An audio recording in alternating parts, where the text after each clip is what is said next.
Hey everyone, ready for some terrifying tales? Hit subscribe and join the creepy crew. Tell me in the comments, where are you listening from? Now, let's get into it.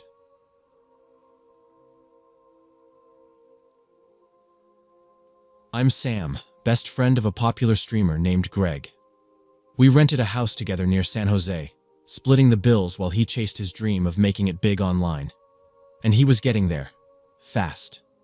His streams were pulling in thousands of viewers, brands were reaching out, and he was starting to make real money. But the biggest event he had planned was still ahead. He wanted to propose to his girlfriend, Jessica, live on stream. A grand, romantic gesture, something people would talk about for weeks. I was his moderator, managing chat, helping set up his gear, making sure everything ran smoothly. I didn't think twice about it. It seemed like just another stream. Another moment for him to boost his numbers. But I had no idea how badly it was all going to fall apart. The night of the stream, Greg was buzzing with excitement. He had the ring ready, the lighting perfect, and a speech planned out in his head. Jessica arrived a little late, but no one thought much of it. She looked good on camera, smiling, laughing, playing along with his usual jokes. The chat was going wild with excitement.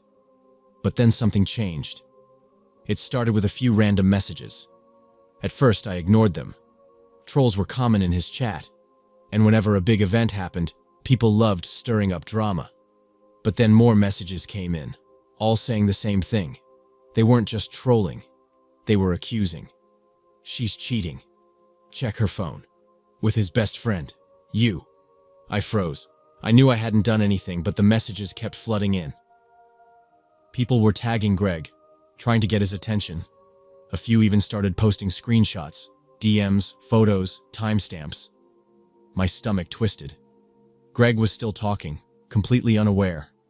I could see the exact moment it hit him. His eyes flicked to the chat, his smile twitched, and then he stopped mid-sentence. He tried to laugh it off, but I saw the hesitation. He glanced at me, then at Jessica. She was gripping her phone too tightly. For a second, the room was dead silent. The chat exploded, spamming messages faster than we could even read. Greg turned to her. "What is this?" His voice was sharp, the excitement gone. Jessica's expression shifted. Her smile tightened. "It's nothing," she said, forcing a laugh. He grabbed his phone, scrolling furiously. My heart was hammering.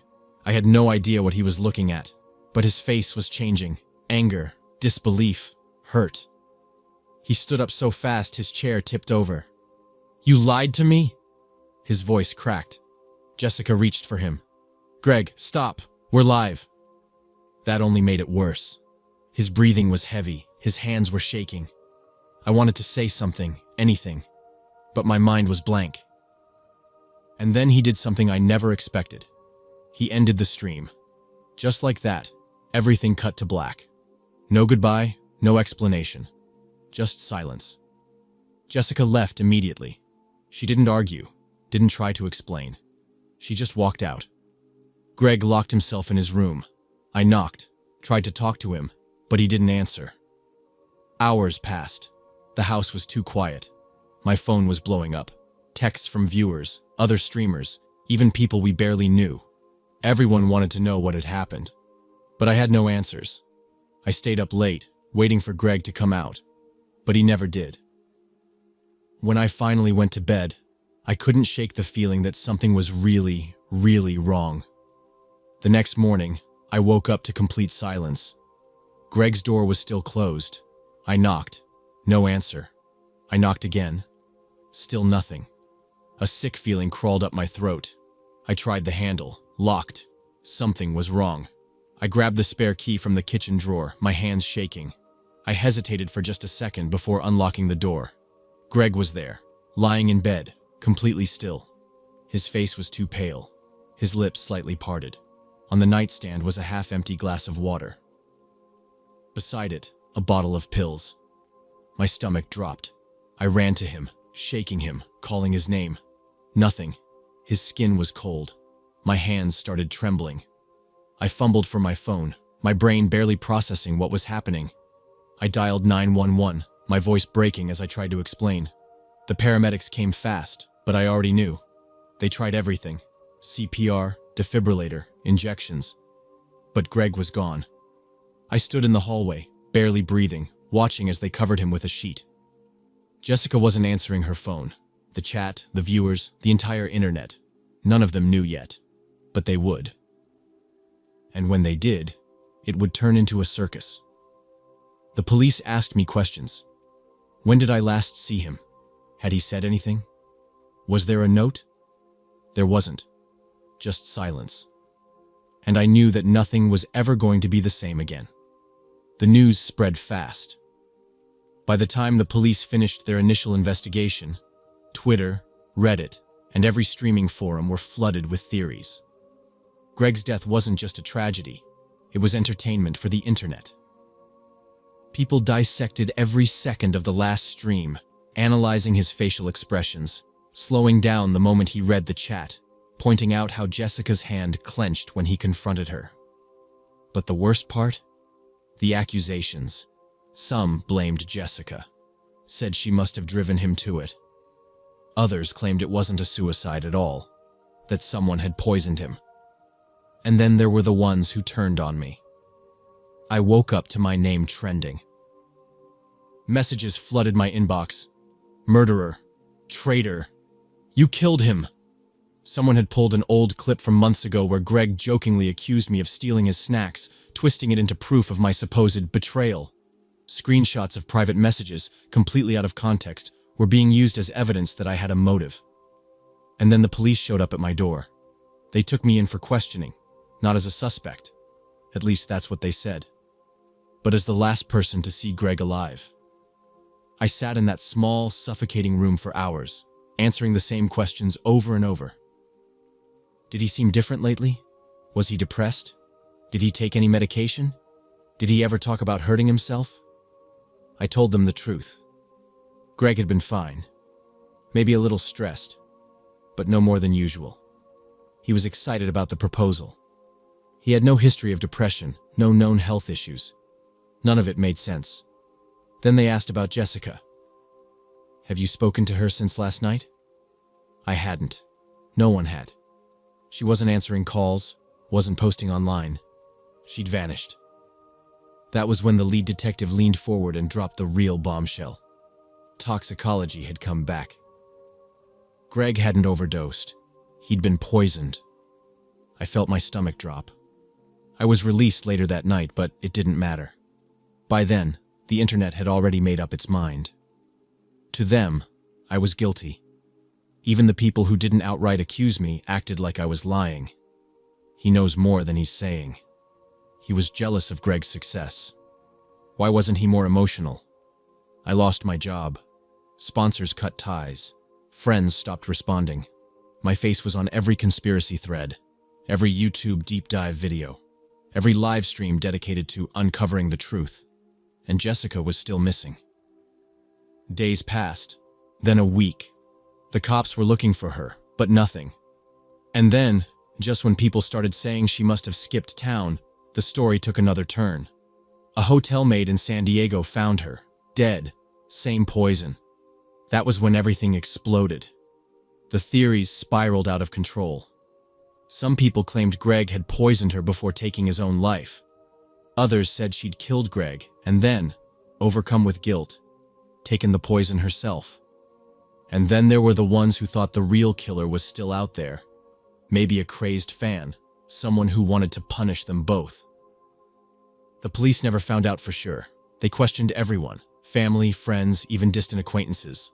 Nothing led anywhere. No one could explain where the poison came from, how it got into their systems. No fingerprints on the glass, no signs of forced entry, nothing. And me? I never got my life back. Even now, years later, people still recognize me. Some whisper when they see me.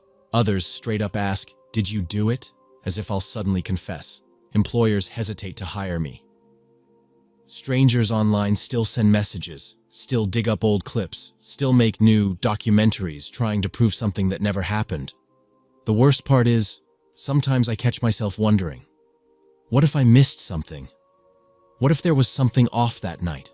Something I should have seen? But it doesn't matter. Greg is gone. Jessica is gone. And I'm the only one left to live with the weight of it all.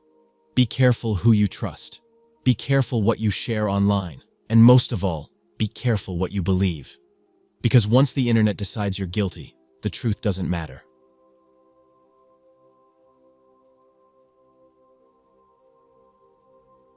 I'm David from Reno, Nevada. I've always been a jealous guy, though my girlfriend Ellie never really gave me a reason to be. It was just how I was, always overthinking, always imagining the worst.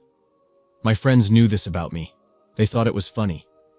One night we were all drinking at my buddy Mark's place when he pulled out his phone, smirking. "Dude," he said, holding the screen up to my face. "Hate to be the one to tell you, but..." It was a picture of Ellie. She was wrapped around some guy, her lips close to his ear, his hand on her waist. My stomach turned to ice. I snatched the phone out of his hand, zooming in, scanning every detail. It was her. Her bracelet, her jacket. The background looked like a club, maybe the underground. We used to go there sometimes. "What the hell is this?" My voice came out hoarse, my grip tightening around the phone. Mark and the others chuckled. "Bro, it's exactly what it looks like." I felt like I was going to throw up. Ellie had told me she was at home that night. We had literally FaceTimed. But there she was, holding on to some guy like I never existed. "Dude, relax," someone else said. "I mean, what did you expect? She's hot. Girls like that don't stay loyal." My head was pounding. I could barely hear them anymore. The room was spinning. I needed to talk to her. Now. I shoved the phone back into Mark's hands and stormed out, barely hearing them snickering behind me. My hands were shaking as I unlocked my car.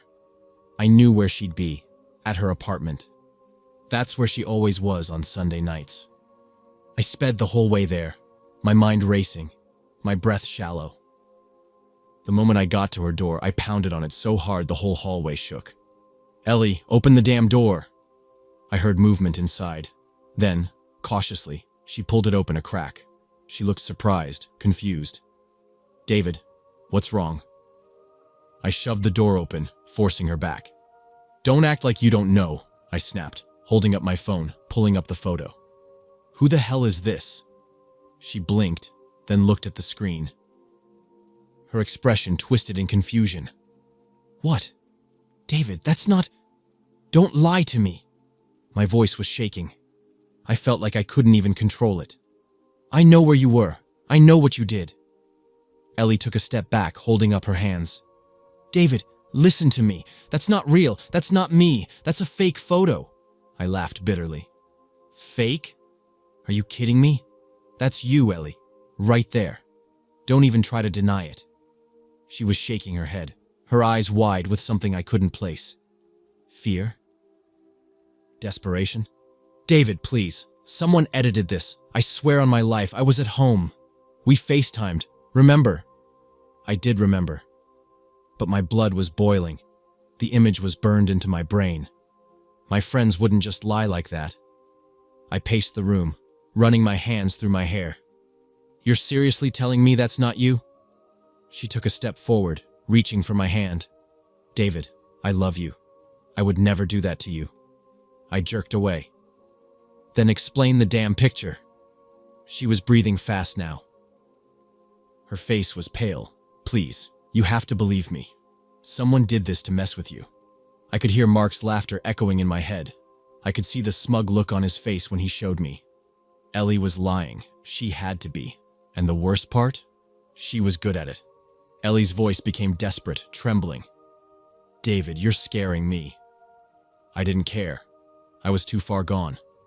My heart was hammering, my vision blurred with rage. She had lied to me, humiliated me. I had given her everything and she threw it away for some random guy. She tried to move past me, maybe to grab her phone, maybe to run. I didn't know, and I didn't care. I blocked her path, stepping closer. "Tell me the truth," I hissed. "I did," she cried, backing toward the balcony door. "David, I swear. Stop lying." She was shaking her head, her hands raised like she thought I was going to hit her. "Please, just calm down. We can talk about this." I grabbed her wrist, harder than I meant to. She yelped, trying to pull away, but I wouldn't let go. My grip tightened. "I saw the picture," I growled. "I know what you did." Tears filled her eyes. "David, please." She yanked back, stumbling against the glass door. I saw her glance outside. Was she trying to run? Where would she even go? We were 4 floors up. "Where do you think you're going?" I snapped, stepping closer. She reached for the handle, panic all over her face. "Let me go!" I grabbed her other arm. She struggled, her nails digging into my skin. And then, it happened so fast. She twisted, trying to wrench free. I didn't even push her, at least I don't think I did. But suddenly, her weight shifted. Her heel slipped against the smooth tile. And then she was falling. I lunged forward, my fingers brushing hers for half a second. Then she was gone. I heard a sickening thud before I even reached the railing. My stomach dropped. My breath caught in my throat. Ellie lay sprawled on the pavement below, motionless. Blood pooled around her head. I couldn't breathe. My whole body was frozen. No. No, no, no. I ran. I don't even know where I thought I was going. I just ran. My mind was screaming at me, telling me to wake up, telling me this wasn't real. I made it 2 blocks before I heard sirens. Then I knew. This wasn't something I could run from. They found me in an alley, sitting on the ground, shaking. I don't remember much after that. Just hands grabbing me, metal cuffs clicking around my wrists. I barely even heard them read my rights. My ears were ringing too loud. My own heartbeat was deafening. Later, at the station, Mark and the others told the cops everything about the fake photo. About how they had photoshopped Ellie into some random club picture just to mess with me. They thought it was funny.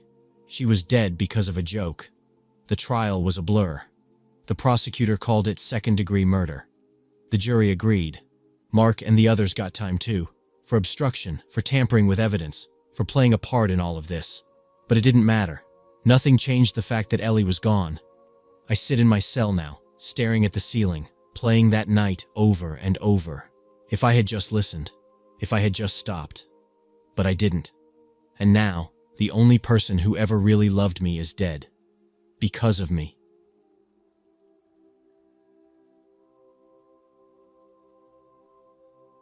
I'm Steve, just a regular guy from the suburbs of St. Louis. I've been married to Margaret for 10 years. We weren't perfect, but I thought we were solid. Lately, though, something felt off. She was on her phone more, laughing at messages she wouldn't explain. She'd come home late, saying it was work, but she never used to stay out that long. At first, I told myself I was imagining things, but once suspicion takes hold, it doesn't let go. I started checking little details. Her phone screen when she wasn't looking. The way she acted when she got a notification. She was careful, though. Too careful. One night, I brought it up casually, just testing the waters. "You've been staying out late a lot," I said. She didn't even look up from her plate. "Work's been crazy." "Yeah? You've never worked past 8 before." She sighed. "It's a new project. Can we not do this?" Her reaction only made it worse. She wasn't defensive, she wasn't reassuring. She just wanted me to drop it. Like she didn't care what I thought. That's when I called Todd. Todd was my old friend from college, the kind of guy who thrived on chaos. He had a habit of testing people, pushing buttons just to see what would happen. When I told him my suspicions, he jumped at the chance. "Let me run a little experiment," he said. "I'll set up a Tinder profile. If she bites, you'll know." It was a terrible idea. A jealous, insecure move, but I agreed. But a few days later, Todd called me, his voice edged with excitement. "Bro, she's on it." My stomach dropped. "What do you mean?" "I matched with her, messaged her. She replied." I felt sick. What did she say? She was flirty, hesitant but flirty, like testing the waters, you know? I didn't know. I couldn't think straight. My hands shook as I asked, "Did she know it was you?" "Nah, I used a fake profile, but dude, you might be right about her." I didn't sleep that night. I stared at the ceiling, my mind racing with worst-case scenarios. Was she cheating?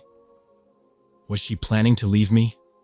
Or was she just playing around? The next evening, Todd sent me photos. They were sitting in her car, talking. Then, in the next picture, he had his arm around her. She looked uncomfortable, like she wasn't sure what to do. But she wasn't pushing him away either. I felt like I was burning up inside. When Margaret got home, I tried to act normal. "How was work?" I asked. "Exhausting," she said, dropping her purse on the counter. I clenched my fists. Liar. Todd called me later that night. He sounded different. Serious. "Listen, man, you sure you want to go through with this?" "What do you mean?" "This whole test, it's messing with you." "You're the one who started it," I snapped. "Yeah, but look, maybe she didn't cheat. Maybe she was just caught off guard. She didn't kiss me, she didn't make a move. Maybe she's innocent. Then why didn't she tell me?" "I don't know, man. Maybe she was scared. Maybe she thought you'd freak out." I wanted to believe that. I really did. But all I could see was that picture of them in the car. I hung up on Todd and stared at my phone, scrolling through the messages. I could hear her in the bedroom, getting ready for bed like nothing was wrong. I had proof, and I had no idea what to do next.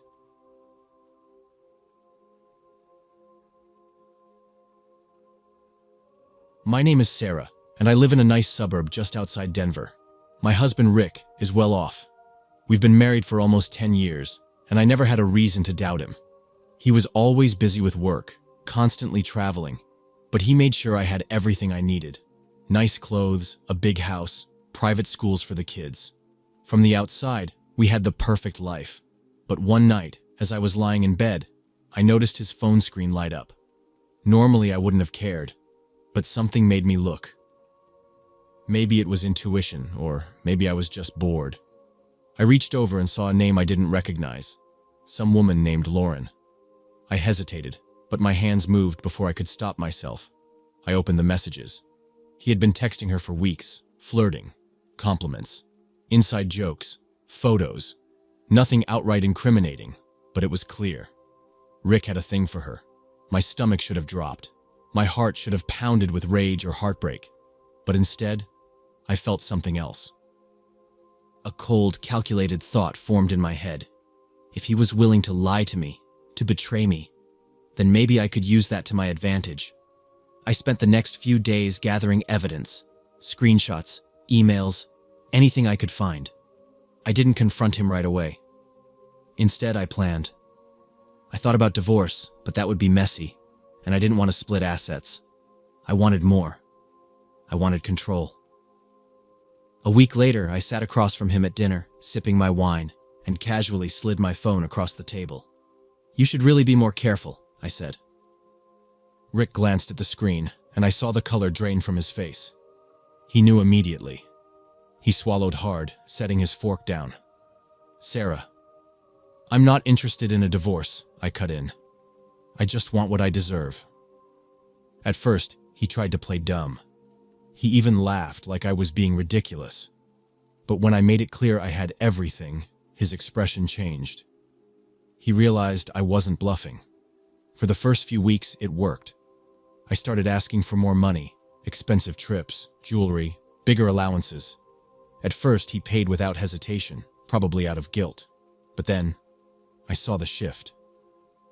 He wasn't scared anymore. He was thinking, planning, waiting. I knew Rick. He was smart, ruthless in business. If he saw me as a threat, he wouldn't just sit back. He'd figure out how to cut me off, and I couldn't let that happen. So I started looking for alternatives. Through a friend of a friend, I learned about people who could solve problems. It was dangerous, but I convinced myself it was the only way. If Rick disappeared, everything would be mine. The money, the house. No more threats, no more games. I spent nights researching, making calls, finding someone who could get the job done quietly. It felt surreal, like I was living someone else's life.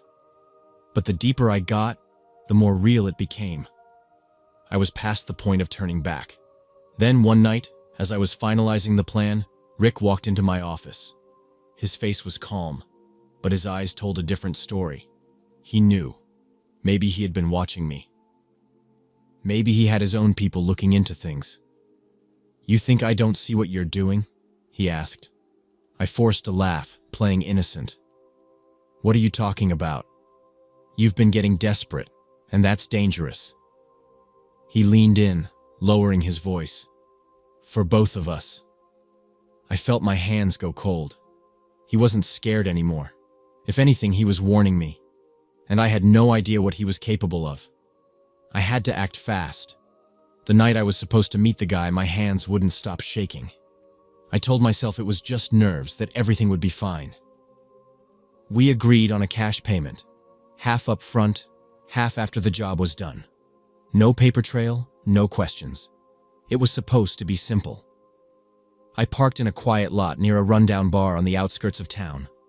The guy told me to wait in my car, that he'd come to me.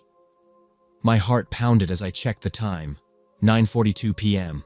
He was late. My stomach churned. Maybe this was a bad idea. Maybe I should just cut my losses and leave. Then headlights. A black SUV pulled in a few spaces away. A man stepped out, tall, broad-shouldered, wearing a dark hoodie. He walked toward my car. I swallowed hard and rolled down my window. "You're late." He didn't respond, just studied me for a moment, then nodded. "Got the cash?" I grabbed the envelope from my purse and handed it over. He flipped through the bills, counting. Then, just as he was about to speak, a deafening shout. "Police! Hands where we can see them!" Red and blue lights exploded around me. My entire body locked up as I realized. This was a setup. The guy backed away, raising his hands. Officers swarmed in, guns drawn. My car door was yanked open and rough hands pulled me out, shoving me to the pavement. I screamed, "Wait! No, this is a mistake!" Someone pinned my arms behind my back, cold metal cuffs snapping around my wrists. The reality hit me like a freight train. I wasn't walking away from this. And then, through the chaos, I heard a voice. A small, terrified voice. "Mom?" I turned my head and saw my son, standing a few feet away. He had been in the back seat. He was supposed to be asleep. "Jamie," I choked out. An officer moved between us, but Jamie panicked, running toward me just as one of the cops yanked me up. In the struggle, my elbow jerked back, and I felt it connect with something soft. A scream. Not mine. I looked down, and my heart stopped. Jamie was on the ground, clutching his stomach. Blood. Too much blood. Everything blurred. I fought against the officers, screaming for them to help him. Someone called for an ambulance. Someone was shouting. I was crying, pleading, begging. They let me watch as paramedics worked on him, as they lifted his tiny body onto a stretcher, as they loaded him into the ambulance. Then, they shoved me into the back of a squad car. I don't remember much after that. Just flashing lights, cold metal bars, and the crushing realization of what I had done. Jamie survived. They told me later that he would be okay, but I wouldn't. Rick filed for divorce immediately. He took the kids, changed his number, disappeared from my life completely. The trial was quick. The evidence was overwhelming. I had tried to have my husband killed. My own son had nearly died because of me. Now I sit in a cell, replaying every mistake, every choice that led me here. Greed, revenge, arrogance. I thought I was in control. I thought I was smart, but I destroyed everything. If you're reading this, learn from me. Betrayal hurts, but nothing is worth losing your soul.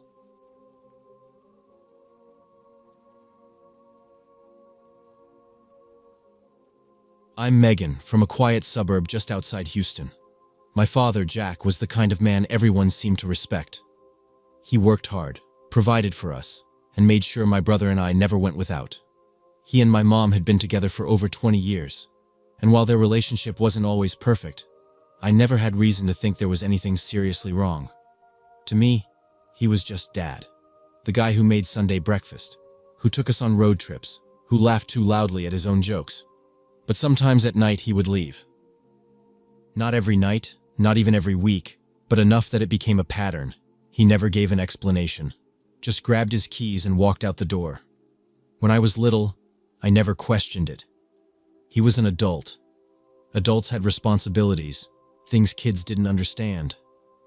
My mom never pressed him on it either, at least not in front of us. If she knew something, she never let on. I remember one night, maybe a year before everything happened, I woke up to get a glass of water. I passed by my parents' bedroom and saw my mom sitting up in bed, staring at the clock on the wall. It was almost 2 a.m. Dad wasn't home.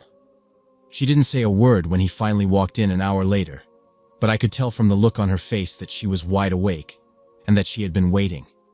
Looking back, I should have noticed the signs. The way his phone was always on silent, always face down. The way he seemed tense on certain days, lost in thought, distracted. But when you trust someone, really trust them, you don't see the cracks. Or maybe you do, but you don't want to believe what they mean. Then one evening, a woman showed up at our front door. I had never seen her before. She was tall, well-dressed, maybe in her early 30s. My mom answered, and the second she saw her, her whole body went rigid. They didn't exchange pleasantries. The woman just said, "I need to talk to you. It's about Jack." My mom let her in. I wasn't supposed to listen, but I did. I sat on the stairs, just out of sight, and heard every word. The woman said she and my dad had been seeing each other for years. That she hadn't known he was married at first, but once she found out, it had been too late. She was in love with him. She thought, for a long time, that he would leave us to be with her. But he never did. And now, she was done waiting. My mom didn't cry. She didn't scream. She sat completely still, listening, her face like stone. When the woman finished talking, my mom only said one thing: "Get out of my house." The woman left. My mom stayed sitting at the kitchen table, staring at nothing. A few minutes later, my dad came home. I don't think I had ever heard my parents fight like that before. My mom was furious, but it wasn't just anger. It was something deeper, something that had been building for a long time. My dad kept saying he would fix it, that it wasn't what it looked like, but his voice shook. He knew he had lost control of the situation. For the next few days, the house was unbearable. My mom barely spoke to him. My dad tried to act normal, like things could just go back to how they were. But they couldn't. And then, the woman came back. That night, the woman returned. This time she didn't knock, she just stood outside yelling for my father. My mom locked eyes with him, and for the first time in my life, I saw real fear in his expression. Not the kind of fear you get when you're caught in a lie. This was something deeper, something desperate. He rushed to the door, telling her to leave, his voice low and urgent. But she wouldn't. She was crying now, screaming about how he had used her, how she had given him years of her life. Then she said something that made my mom go completely still. "Tell her the truth, Jack. Tell her about the money." The money? That was the moment I realized this wasn't just about an affair. My dad tried to shove her away from the door, but she pushed back, her voice shaking with rage. "I covered for you. I helped you. And now you're just going to cut me out?" My mom stood up slowly. "What is she talking about?" My dad didn't answer. The woman laughed, a bitter, broken sound. "He never told you, did he? He's in deep with some very bad people. I warned him. I begged him to fix it before it got worse. But he didn't listen." Something changed in my dad's face then. I had never seen him look like that before, completely defeated. And then the headlights appeared. A black SUV pulled up to our house, tires crunching against the pavement. The woman stepped back, suddenly pale. "I didn't tell them where you live," she whispered. Two men got out. One of them was tall, muscular, wearing a dark jacket. The other was older, stocky, with a calm, almost bored expression. My dad took a step back, like he was trying to shield us. My mom grabbed my wrist, pulling me behind her. "Jack," the older man said. His voice was quiet. Too quiet. "We need to talk." My dad swallowed hard. "Not here." The man sighed, like this was all just an inconvenience. You had your chances. Now it's too late for that. My dad lunged forward, trying to push past them, but the taller man grabbed him, slamming him into the side of the SUV. My mom screamed. I froze, too scared to move. Jack, the older man said again, shaking his head. You knew this was coming. And then he pulled out the gun. My dad barely had time to react. One shot, just one. The sound was deafening. My dad crumpled to the ground. My mom ran to him, screaming his name, but I knew. I knew the second I saw him lying there, blood pooling beneath him. He wasn't moving. He wasn't breathing. The men didn't even rush. The older one tucked the gun back into his jacket and looked at me. Right at me. You didn't see anything, he said calmly. You understand? I couldn't speak, couldn't breathe. And then they were gone. Just like that.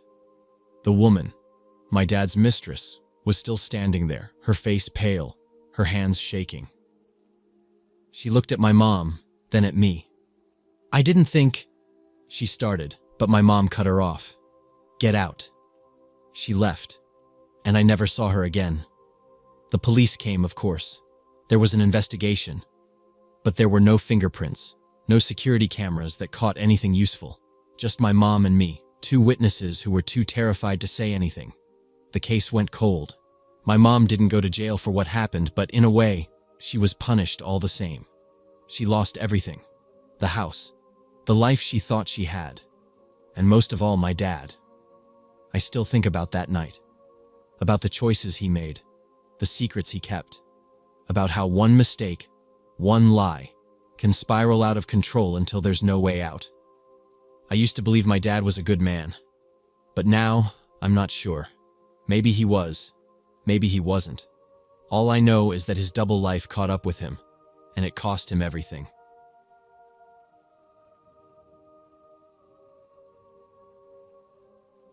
My name is Victor, and I live in the same apartment building as Liza and her husband, in a quiet suburb just outside Chicago.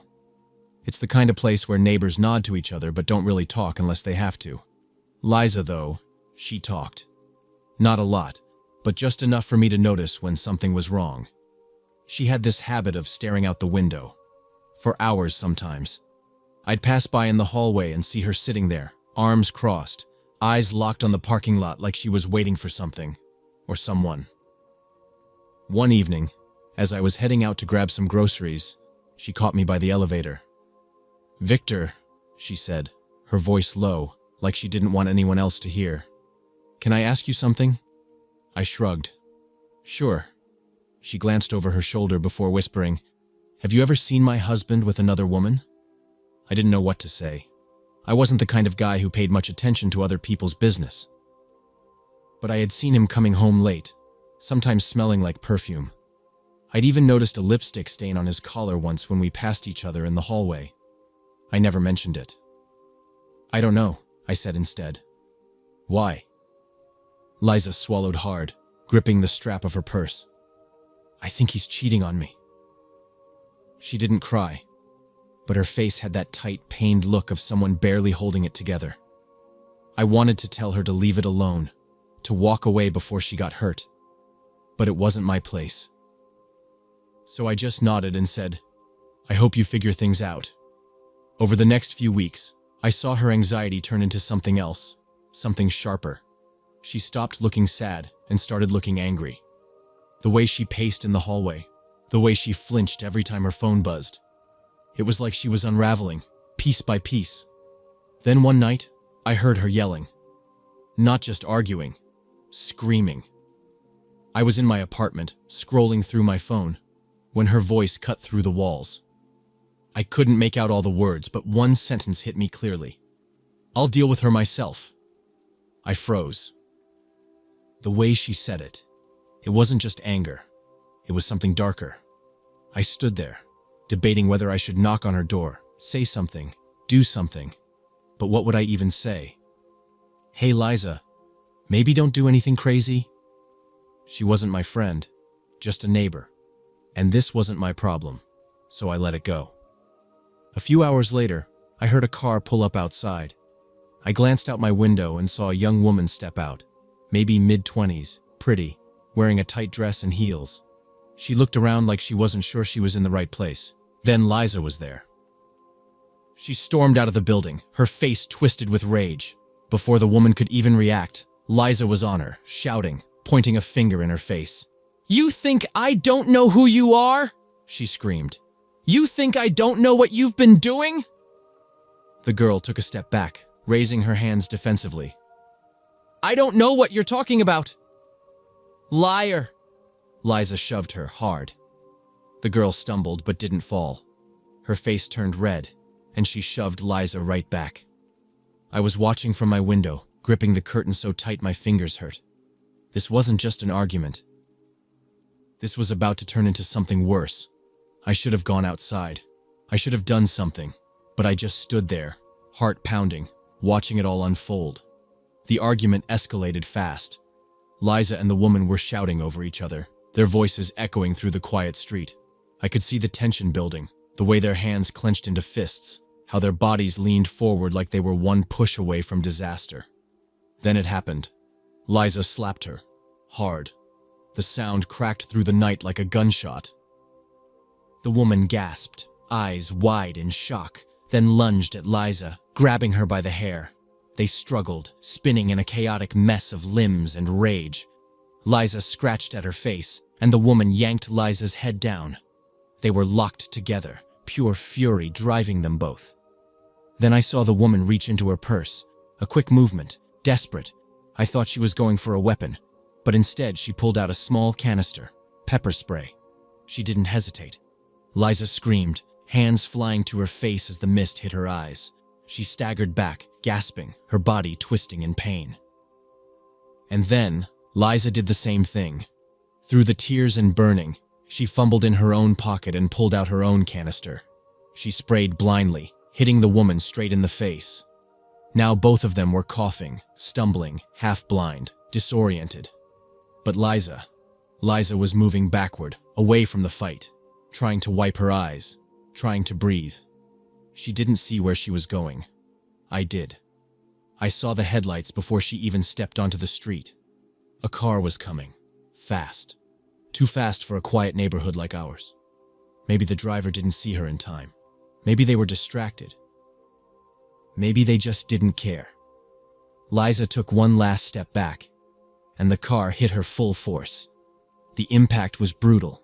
The sound, flesh, bone, metal, was sickening. Her body crumpled against the hood before rolling off, landing motionless on the pavement. For a second, everything froze. Then the driver slammed on the brakes, tires screeching against asphalt. The woman Liza had been fighting with stood frozen, hands still clutching her burning face. People were running out of the building now, shouting, gasping, dialing 911. But I knew. Liza wasn't moving. She was gone. I don't remember much after that. The flashing red and blue lights. The police pushing the woman against a car, handcuffing her as she sobbed, saying over and over, "It wasn't my fault. It wasn't my fault." They took her in, but in the end, she got off with a light sentence. Probation. Maybe some community service. The court decided she didn't intend for any of this to happen. And maybe she didn't. But that didn't change the fact that Liza was dead. Her husband? He didn't show up at the funeral. Didn't even acknowledge what happened. A few weeks later, I found out why. He was gone. Vanished. Turns out he owed a lot of money. To the wrong kind of people. He left the state. Left everything behind. Including Liza. And me? I still live in the same apartment. I still pass by her old window every day. And I still wonder, if I had just stepped in that night, if I had stopped her from going outside, if I had called the cops the second I heard her scream, would she still be alive? I don't know. But I do know this. Jealousy kills.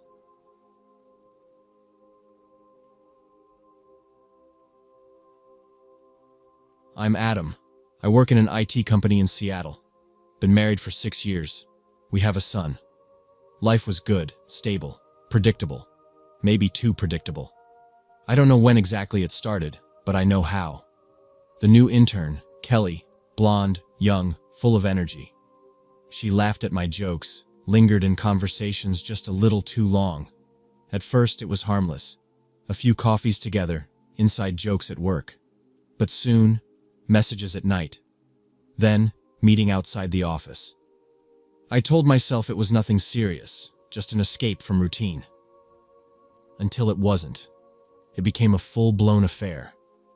I felt alive again, like I was 25 and reckless. We met in hotels, sneaking around, making up excuses. I knew it was wrong, but I kept going. I convinced myself I had it under control, that no one would find out, that I could stop whenever I wanted. Then Kelly changed. At first I didn't notice. Small things. She'd get upset when I didn't reply fast enough, ask if I still cared. Then she started talking about the future. "What if we just left everything behind?" she asked one night, running her fingers down my arm. I laughed it off. "That's not what this is," I told her. She smiled, but there was something in her eyes that unsettled me. A week later, she told me she was pregnant. I felt the ground drop beneath me. I stammered, asked if she was sure. She nodded. "This isn't what I wanted," I said. "Well, it's not just about you anymore," she snapped. Panic set in. This would ruin everything. My marriage, my job, my entire life. I begged her to think it through, to consider options. She refused. She wanted to keep it. And then came the demands. She wanted money, not a little, thousands, every month. "For doctor visits," she said. "For when I have to take time off work." I was too scared to refuse. I started withdrawing cash, making excuses to my wife about sudden expenses. But something felt off. Kelly never showed me a test, never mentioned doctor appointments. When I asked, she brushed it off, saying she wasn't ready to involve me in that part yet. Then she started slipping up. One night, I asked how far along she was. She gave a number that didn't match the timeline. Another time, she claimed morning sickness, but the next moment, she was downing wine at dinner. Doubt crept in. I stopped paying. She blew up my phone. Calls, messages, threats, at work, at home. She said she'd tell my wife everything. I blocked her. That's when she showed up at my house. I heard the doorbell late at night. My wife and son were asleep. My stomach sank when I looked through the peephole. "Kelly." I stepped outside quickly, shutting the door behind me. "Are you insane?" I hissed. She looked different, hair messy, eyes wild. "You think you can just cut me off?" Her voice was sharp, shaking with anger. "I'm done playing games, Adam. Either you pay or I tell your wife everything." I kept my voice low. "There is no baby, Kelly. I know you're lying." She laughed, a cold, bitter sound. "You don't get it, do you? It doesn't matter if there's a baby or not. What matters is what she believes." I clenched my jaw. "Go home." She didn't move. "No," she whispered. "Not until you listen." She reached into her bag. I saw the glint of metal before my brain fully registered what was happening. A knife. I grabbed her wrist instinctively. "Are you out of your mind?" I hissed, struggling to push her back. She fought against me, wild and erratic. I twisted her arm, trying to get the knife away. She stumbled backward toward the railing of the balcony landing. My grip slipped. She teetered for a second, eyes wide with shock. Then she was gone. The world slowed. I lunged forward, reaching, but there was nothing to grab. The sound of her body hitting the pavement below was sickening. For a moment, everything was silent. Then someone screamed. A neighbor. A porch light flicked on. I stood there, frozen, staring down at Kelly's motionless body. My hands were shaking. My breath came in short, panicked gasps. The police arrived fast. My wife opened the door just as they cuffed me. She didn't say anything, just stood there, looking at me like I was a stranger. The trial was short. The prosecutor painted me as a liar, a manipulator who wanted to silence my mistress. A desperate man who saw no other way out. I tried to explain. I never meant for this to happen. But the jury saw what they wanted to see. They called it manslaughter. 10 years. My wife filed for divorce the same week. She took our son and left the state. The first time I called, he wouldn't speak to me. The second time, she didn't pick up. I sit in my cell every day, replaying that moment over and over. If I had walked away sooner, if I had never cheated, if I had just handled things differently. One mistake, one selfish decision. And now, 3 lives are ruined. Kelly is dead. My son is growing up without a father. And I will never get back the life I threw away.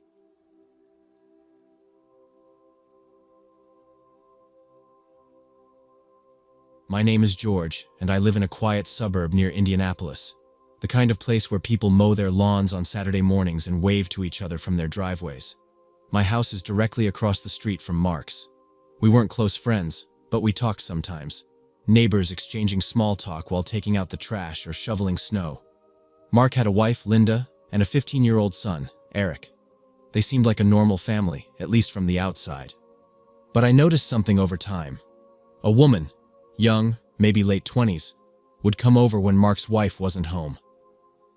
She didn't look like a relative. I'd see them together in his car, driving off somewhere or standing too close on the front porch before she slipped inside. The way they interacted, the way Mark would glance around before letting her in. It was obvious. She wasn't just a friend. At first, I ignored it. It wasn't my business. People have their own lives, their own choices. But the more I saw, the more uneasy it made me. Sometimes, I'd be outside watering my lawn, and she'd arrive just minutes after Linda had left for work. Mark would smile at her in a way I'd never seen him smile at his wife. It felt wrong, like I was witnessing something I shouldn't. Then one afternoon, something changed.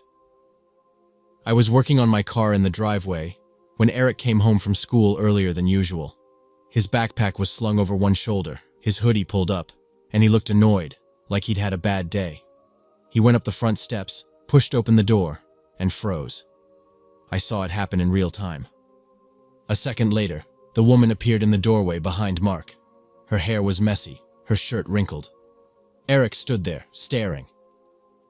His face went blank, his fists clenched. Then, without a word, he turned around and walked out, slamming the door so hard I heard it from across the street. That night, I could hear shouting from their house. Loud, angry, violent. I was in my living room, pretending to watch TV, but my attention was across the street. Eric's voice was the loudest, furious, breaking, full of something deeper than just teenage anger. Mark was shouting back, but his words were muffled. Then Linda's voice, frantic, trying to calm them down. Something crashed. Glass breaking, maybe a lamp. It went on for nearly an hour before things got quiet. But even after the shouting stopped, I couldn't shake the feeling that something wasn't right. The next morning, I saw Eric leave for school without saying a word to his father. He didn't slam the door this time. He just walked out, silent and stiff, his face set in a way that made my stomach twist. Mark came outside a few minutes later, looking exhausted, rubbing his temples. That evening, I was out on my porch when Linda came home from work. She parked, got out, and walked inside like nothing had happened. Like she had no idea her son had caught his father cheating the day before. Like she hadn't heard the shouting last night. But Eric knew, and I could see it in his eyes. He wasn't just angry. He was something else. Something worse. That night, I woke up to the smell of smoke. Thick, acrid, suffocating. My eyes shot open, and for a second, I was disoriented. Then I saw the orange glow flickering through my bedroom window. I jumped out of bed and ran to the window. Mark's house was on fire. Flames clawed their way up the siding, consuming everything in their path. Smoke billowed from the roof, black and choking. The front windows had shattered, the glass glinting like sharp little stars on the lawn. For a second, I just stood there, frozen. Then I heard screaming. Linda and Eric came bursting out of the front door, coughing, their faces streaked with soot. Linda was shouting Mark's name, her voice raw with panic. Eric wasn't saying a word. He just stood there, staring at the burning house, his face eerily blank. I grabbed my phone and called 911 while running across the street. The heat was unbearable, radiating off the house in suffocating waves. "Where's Mark?" I shouted, but Linda was too frantic to answer. She kept trying to run back toward the house, but I grabbed her arms, held her back. And then, above the roar of the fire, I heard it. A muffled, desperate pounding. From inside the house. Mark was still in there. The firefighters arrived fast, but not fast enough. By the time they managed to get inside, the fire had already gutted most of the place. The roof caved in not long after they pulled Mark's body out. He never made it. The official cause of the fire was ruled as arson. The fire had started in multiple places, all at once. The police investigated, and it didn't take long for Eric to crack. He admitted everything. He had waited until his mother went to bed, then doused parts of the house in gasoline, his father's office, the living room, the stairs. He wanted to make sure Mark had no way out. He wanted him to suffer. "Cheaters don't deserve to walk away," he told the cops. His voice was flat, emotionless. Linda collapsed when she heard his confession. She just crumpled to the ground like her legs had stopped working. Eric was sentenced to a juvenile detention center, but everyone knew that once he turned 18, he'd be transferred to a real prison. Linda stopped talking to anyone, stopped leaving the house, stopped living, really. And just like that, their family was gone. I still think about it sometimes.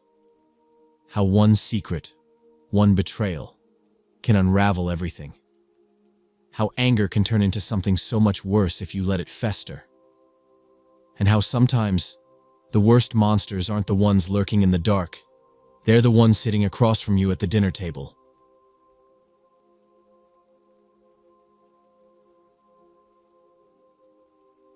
I'm Susan. I worked with Jennifer at a big corporate office in Dallas. She was the kind of person who always had a plan, always looking for the easiest way to get ahead. Not lazy exactly, just opportunistic. She wasn't afraid to bend the rules if it meant more money, a promotion, or some kind of leverage. I never judged her for it. Office politics can be brutal, and Jennifer played the game better than most. One day, she found something big, something she thought would change her life. Our boss, Mr. Clark, was well respected, the kind of executive who smiled at everyone in the office but kept his personal life completely separate. Professional, controlled. That's why it was so shocking when Jennifer told me she'd caught him in an affair. "He's been sneaking around with someone," she said one afternoon, leaning against my desk. "Some girl from another department. You know how I know?"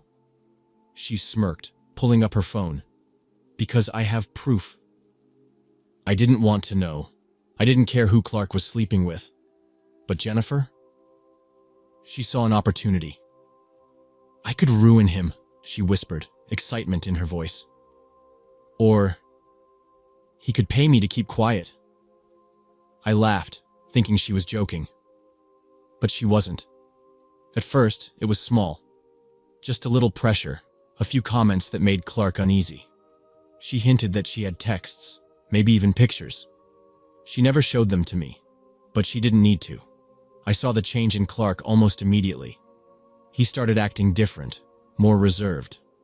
Jennifer, on the other hand, was on top of the world. She started buying expensive things, a new handbag, a necklace, little luxuries she hadn't been able to afford before. It was clear he was paying her. It should have stopped there. She had won. But Jennifer never knew when to walk away.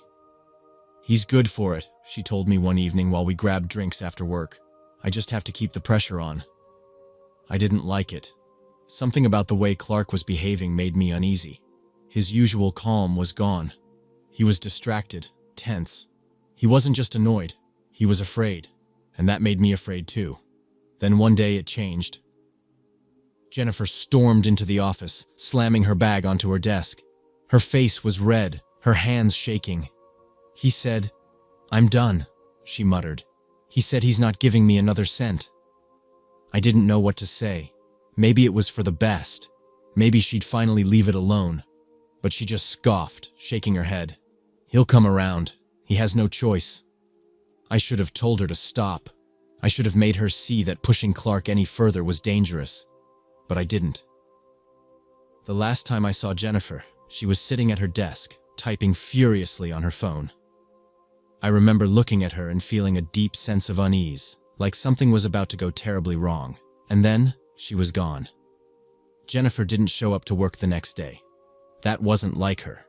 She might have been reckless, but she was never unreliable. At first, I thought maybe she had a hangover or just needed a day to cool off.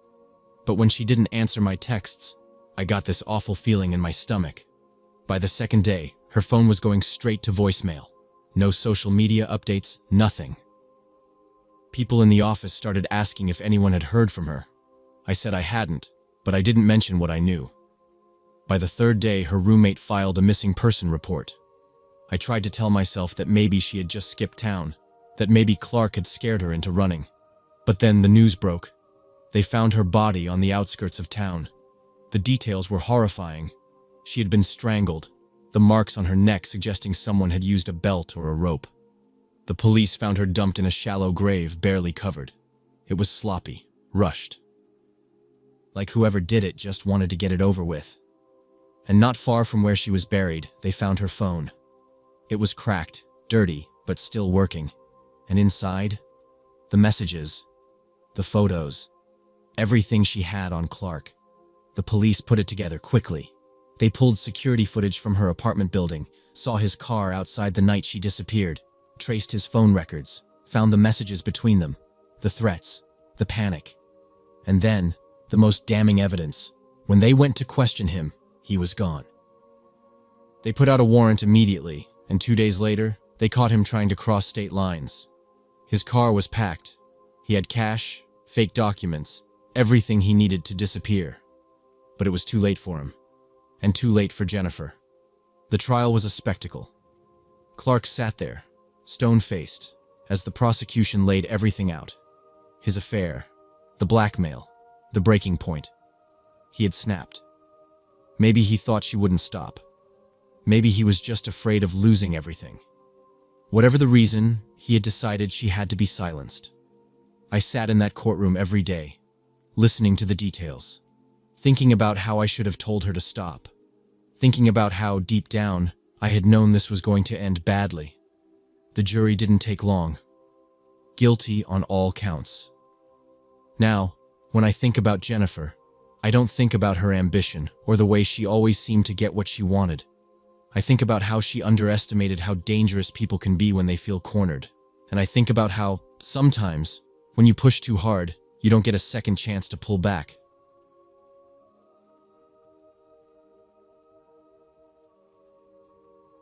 My name is Casey, and I was Emily's best friend. We grew up together in Philadelphia, and for as long as I can remember, she had a thing for the wrong guys. Not the kind who were just a little reckless or bad at texting back. No. Emily was drawn to the men who were older, secretive, and always came with a story about how they weren't really as bad as they seemed. She believed she could change them. She always thought she was the one who would make them better. The last one was Bruce. I still remember the first time she mentioned him. "He's different," she said, her eyes lighting up the way they always did when she was excited about someone new. "He's stuck in a bad marriage, but he's miserable. He's only staying for his kids, but he's filing for divorce soon." I had heard variations of this before, but something about Bruce unsettled me. He was nearly 15 years older than her, and unlike the others, he was incredibly careful. He never called when we were around. He didn't have social media. He always had an excuse for why he couldn't introduce her to anyone in his life. "He's protecting me," she would say when I questioned it. "His wife is crazy. He doesn't want her to come after me." I didn't buy it. But Emily was convinced, and once she set her mind to something, there was no talking her out of it. Then one night, she told me Bruce had invited her on a weekend trip. "It's this beautiful cabin out in the woods," she said, practically bouncing with excitement. "No distractions, no stress, just the two of us. He says he wants to finally have some time alone together, where we don't have to hide." Every part of me screamed that this was a bad idea. "Emily, you don't even know where he lives. You've never met any of his friends. You don't even have his real phone number." She rolled her eyes. "He's getting a divorce, Casey. He's being careful. I pushed harder. Do you even know exactly where this cabin is? He'll send me the location before we go. It wasn't enough. Something about the way she brushed off my concerns made my stomach knot. At least share your location with me when you get there, I said. Promise me. She laughed but agreed. You worry too much. That weekend, she left.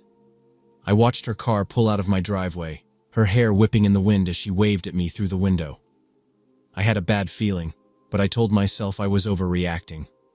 Emily always came back. But this time, she didn't. At first, I told myself she was just caught up in the moment. She had a habit of disappearing when she was wrapped up in a new romance. But as the hours stretched into a full day without a single text, I started to worry. By the second night, I was checking my phone every few minutes. I called, but it went straight to voicemail. I texted, "Are you okay?" No response. I checked the location she had promised to send me. She never did. By the third day, I couldn't shake the feeling that something was seriously wrong. I called again, over and over. Nothing. Then, that evening, I got a call. But it wasn't from Emily. It was from the police. They found her body in the river. I don't remember much from that phone call, just fragments, words that didn't make sense at first. Deceased. Identified. Next of kin. My brain refused to process them. Emily? Dead? No, that wasn't possible. She was supposed to come home. She was supposed to text me back, laugh about how I overreacted, and tell me I was being paranoid. But she never would. The detective on the phone told me they found her near the cabin, washed up on the rocks downstream. She had bruises on her wrists and deep cuts along her arms and chest. It wasn't an accident. She fought. She tried to get away. Bruce was gone. They searched the cabin. It was barely even lived in. Just a cover. A place he used when he needed to disappear. What they did find, though, was far worse. In the basement, hidden behind a locked door, they uncovered remains. Multiple women. Some of them had been missing for years. They weren't just bodies, they were trophies. Pieces of jewelry, strands of hair carefully wrapped in plastic. The police later confirmed at least 3 identities. But there were more. Too many. Emily was just the latest. Bruce had been doing this for years. He wasn't some heartbroken man stuck in a bad marriage. He was a predator. He picked women who were vulnerable, who believed his lies. Women like Emily. He made them fall for him, made them feel special, then lured them somewhere isolated, somewhere no one would hear them scream. She must have realized too late. Maybe she tried to run. Maybe she fought. But he was bigger, stronger. The detective told me it looked like she made it as far as the woods before he caught her. He stabbed her, left her to die. Then he disappeared. For weeks, I barely slept. Every time I closed my eyes, I saw her face.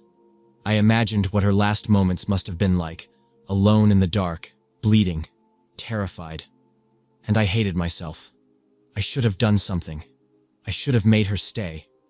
But guilt didn't bring her back. Bruce was eventually caught trying to flee the country. When they arrested him, he didn't fight. He barely reacted. He just smiled, like none of it mattered. He pleaded guilty to multiple murders, including Emily's.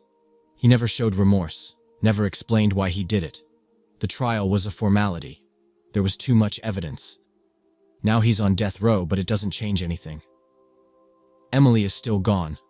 I think about her every day, about how easily this could have been avoided if she had just seen the signs, if I had pushed harder, if someone had stopped him sooner.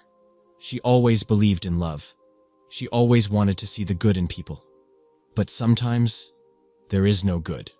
Sometimes a person isn't broken or misunderstood. Sometimes they're just evil.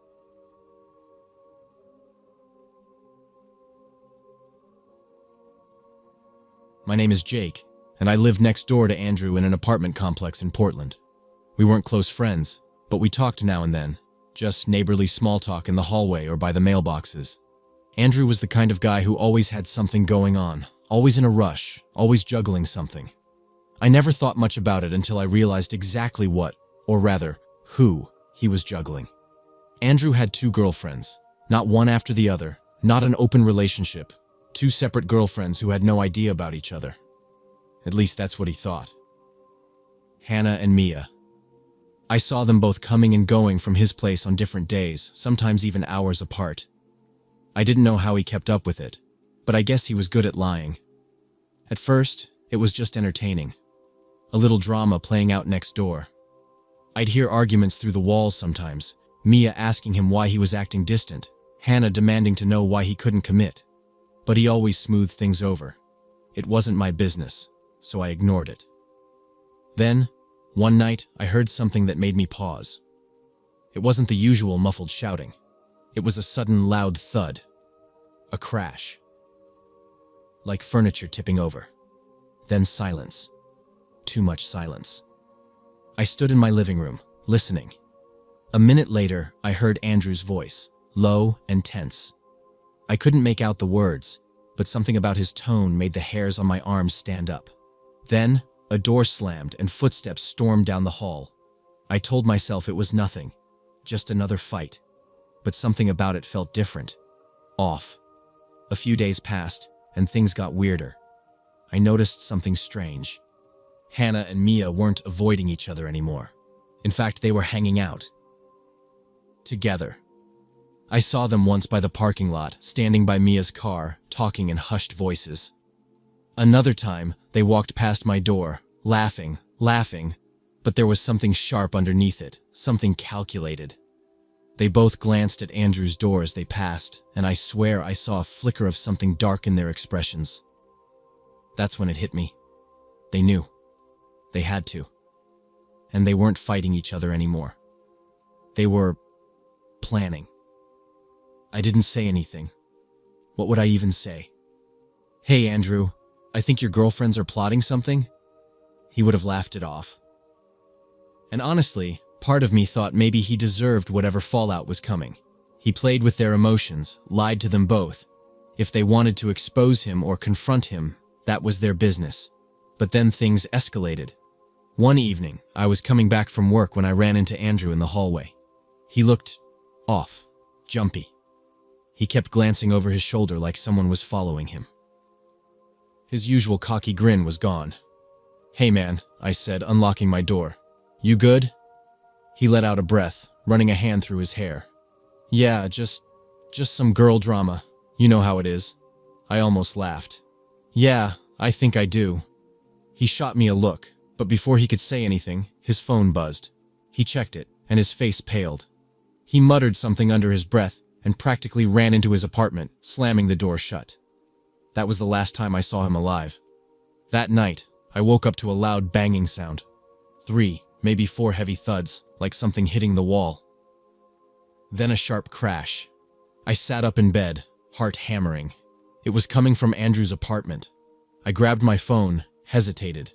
I'd heard arguments before, but this felt different. There were no raised voices, no yelling, just movement. A struggle. Something scraping across the floor. Then silence. I swung my legs out of bed, creeping toward my door. Just as I reached it, I heard it. The faintest, wet, gurgling sound. My stomach twisted. Then another thud, softer this time. I opened my door just a crack and peeked out into the hallway. The overhead light flickered slightly, and then I saw them. Hannah and Mia stood outside Andrew's door, both breathing heavily. Hannah's hands were shaking, and there was something dark smeared on her wrist. Mia was holding something heavy and metal. It took me a second to realize what it was. A frying pan. The edge of it glistened. They weren't talking, just staring at each other. Then, as if snapping out of a trance, Mia nodded. She wiped her hands on her jeans and whispered, "We have to go." Hannah hesitated, then turned back toward the apartment. She slowly reached out, grabbed the doorknob, and pulled it shut behind her. Click. I couldn't move. My breath caught in my throat. I watched them walk down the hall, down the stairs, and out the front door like nothing had happened. I stood there for maybe a minute, maybe more, frozen. Then I did the stupidest thing I've ever done. I stepped into the hallway and pressed my ear against Andrew's door. Silence. I knocked once, softly. Nothing. I swallowed hard and reached for my phone. My hands were clammy as I dialed 911. The cops arrived within minutes. I let them in, still shaking, still unsure of what I'd just witnessed. They knocked on Andrew's door, announced themselves. No response. They forced it open. The smell hit first. Metallic. Sharp. Blood. Andrew was on the floor near the kitchen, lying on his side. His head was at a strange angle, his face half hidden by his arm. Blood pooled around his temple, soaking into the carpet. His chest wasn't moving. One of the officers muttered something into his radio while the other crouched down, checking for a pulse. Then he looked up and shook his head. Dead. I felt my stomach drop. The investigation moved fast. Security footage from the building showed Hannah and Mia leaving together, both of them looking calm, composed. But they didn't get far. They were caught the next day, still together, still in the same clothes. The police said they confessed almost immediately. They had found out about each other weeks ago. At first, they hated each other, blamed each other. But then, at some point, something changed. Their anger turned toward Andrew. They decided to make him pay. The plan was simple. Confront him, scare him, make him feel powerless like they had. But when things escalated, when Andrew fought back, Mia grabbed the frying pan and swung, hard. One hit wasn't enough. She swung again, and again, until he stopped moving. Then panic set in. They tried to clean up, tried to figure out what to do. But in the end, they just ran. They were both sentenced to long prison terms. Murder. No self-defense claim would stick. I moved out of that apartment a month later. Couldn't stand the thought of living next to that room, of walking past that door. I still think about it sometimes. About how a stupid, reckless lie spiraled into something so violent, so final. If Andrew had just been honest, if he had just told the truth, he might still be alive. Some people think they can play with emotions, that they can manipulate and deceive without consequence. But eventually the truth catches up. And sometimes, it kills.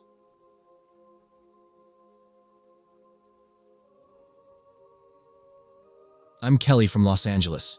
My husband John and I lived in a small, cozy house outside the city. It wasn't fancy, but it was ours, and for the most part, I was happy. At least, I thought I was. Things started to change when a new neighbor moved in next door. She was young, beautiful, and effortlessly charming, the kind of woman that turned heads without even trying. And I noticed John noticing her. At first, it was little things. A glance that lasted too long, a polite wave that seemed too eager. He started stepping outside more often, finding excuses to be in the yard whenever she was around. I tried to push down the feeling gnawing at my gut, convincing myself that I was overthinking. But then, he started coming home later. He'd say it was work, but his shirt smelled different, like a perfume I didn't wear. One night, I caught him standing by the window, looking in her direction. His face had this softness, this admiration I hadn't seen in years. And that's when it hit me. I wasn't imagining things. My husband was attracted to her. Maybe worse. The thought consumed me. I couldn't eat, couldn't sleep. Every time he touched me, all I could think about was whether he had touched her too. My mind was spiraling, and I needed proof. I needed to catch them in the act. So, I bought a small hidden camera. I told myself it was just to put my mind at ease. I placed it in the living room, aimed at the couch, where we usually sat together, where he sometimes sat alone when he thought I wasn't watching. If he brought her inside, I would know. The first few days, there was nothing. Just John watching TV, scrolling on his phone, occasionally dozing off. I started to feel foolish, like I was letting paranoia ruin my marriage. But then, on a Wednesday afternoon, I saw something. I was at work, checking the live feed on my phone when the front door opened. John stepped inside, and she was right behind him. My heart pounded so hard I could barely breathe. She laughed at something he said, her voice light and familiar. He locked the door behind them. I watched, frozen, as they sat on the couch. Too close, whispering. He reached out, tucking a loose strand of her hair behind her ear. I wanted to scream, to throw my phone against the wall, to storm home and demand an explanation. But I didn't. I just sat there, watching as my worst fears came true. From that moment on, I wasn't the same. I became obsessed. Every chance I got, I checked the camera. I started tracking his location, checking his texts when he left his phone unattended. He was careful, but not careful enough. I found a message from her, just a simple, "I can't stop thinking about last night." And my stomach dropped. I confronted him that night. I didn't tell him about the camera, just asked outright if he was seeing her. He denied it, of course, said I was being crazy, that I needed to stop making up stories. But I wasn't crazy. I had proof, and I was going to catch him with my own eyes. Friday evening, I left work early without telling him. I parked a few blocks away and walked home, my heart pounding in my ears. The house was dark, but his car was in the driveway. The neighbors' lights were on.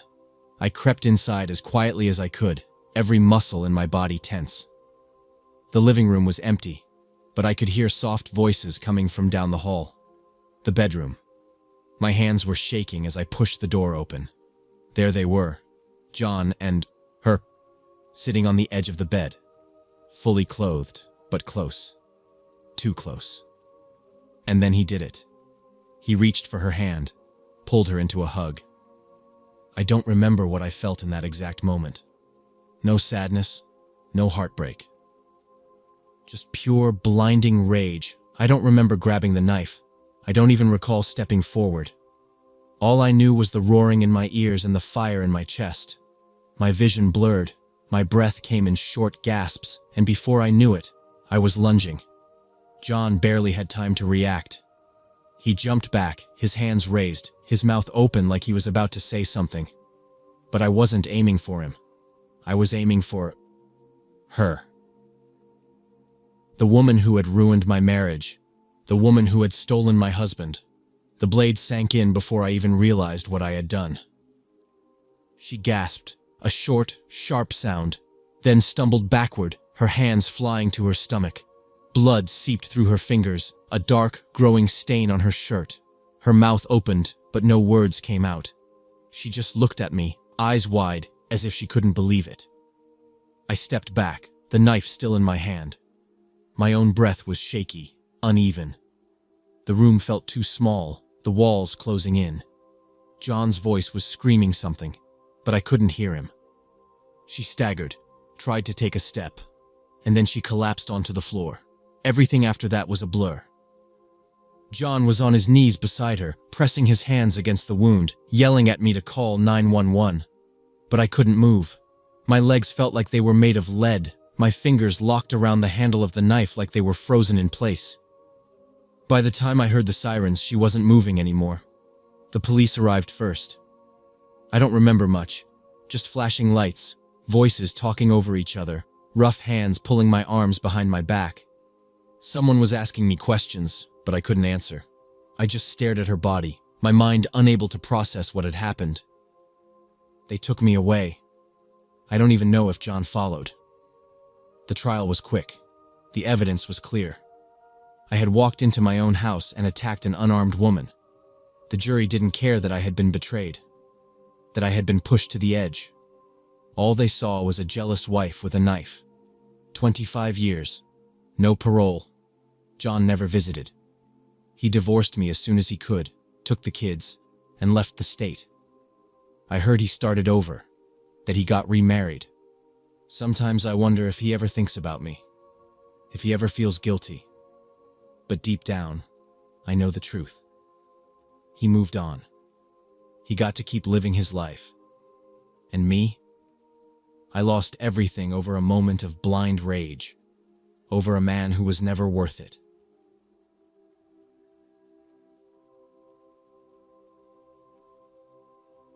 I'm Becky from Sacramento, James's younger sister.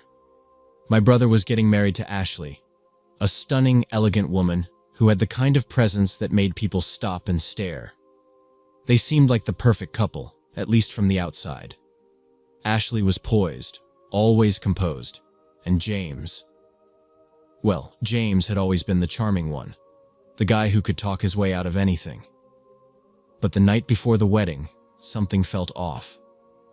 James was unusually quiet, pacing around the house, barely touching his drink. He wasn't the type to get cold feet, so I asked him if everything was okay.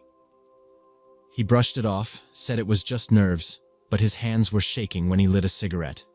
That wasn't like him. Later that evening, I overheard something that made my stomach drop. One of Ashley's bridesmaids, Lauren, was talking in hushed tones with another guest. She was upset, saying things like, "I don't know how he thinks this won't come out," and "Ashley's going to find out eventually." I didn't know what it meant at first, but then Lauren stormed past me, and James caught up to her in the hallway. Their conversation was too quiet for me to hear, but his expression told me everything.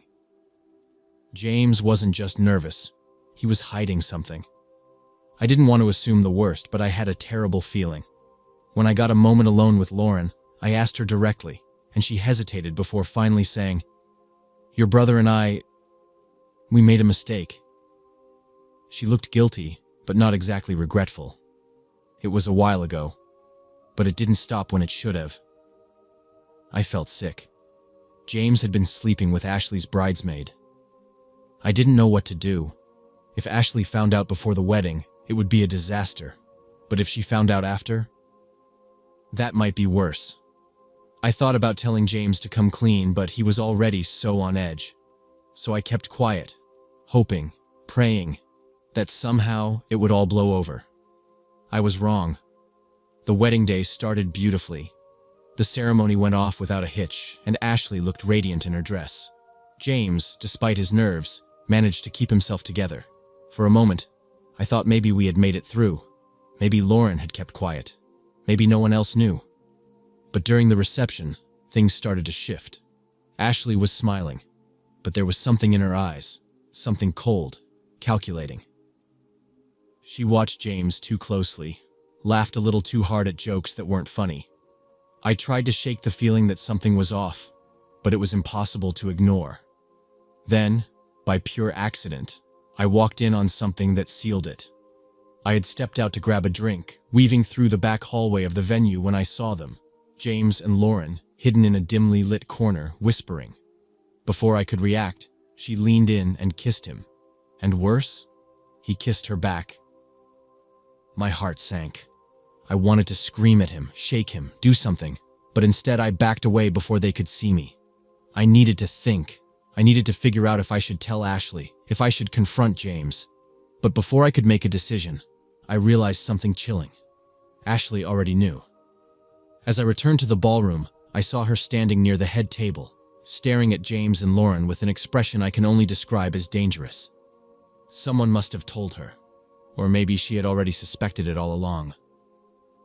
Either way, the way she was gripping her champagne glass, the way her jaw tightened when James walked past her without noticing, she wasn't just angry, she was waiting for something. By the time dinner was served, the air was thick with tension. Guests whispered behind their hands, sensing the shift but not knowing why. James was oblivious, laughing with friends, drinking too much. But Ashley, she was silent, watching, calculating. And then, at that moment, I knew. Something bad was going to happen. Ashley stood up suddenly, cutting off the music mid-song. A hush fell over the room. She picked up the microphone, her expression eerily calm. "I want to thank you all for being here today," she began, her voice steady. "It means the world to celebrate love with the people we care about." James smiled at her from across the table, still completely unaware. Lauren, sitting a few seats down, shifted uncomfortably. Ashley's grip on the mic tightened.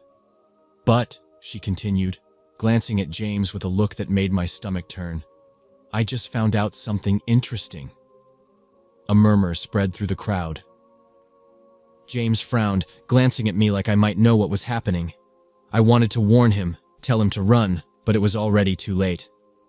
Ashley turned toward Lauren, then back at James. My husband, she said slowly, emphasizing each word, has been cheating on me with one of my bridesmaids. The room erupted. Gasps, whispers, someone dropped a glass.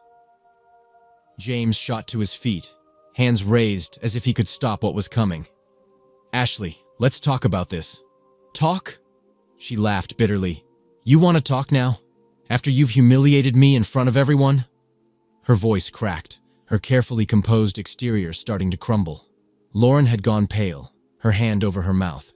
Ashley, Shut up, Ashley snapped. Then she turned back to James. How long? James hesitated. That was his final mistake. Without warning, Ashley grabbed the heavy brass candlestick from the table. Before anyone could react, she swung it with all her strength, slamming it into James's chest. The sickening thud echoed through the hall. James staggered backward, his face contorted in shock.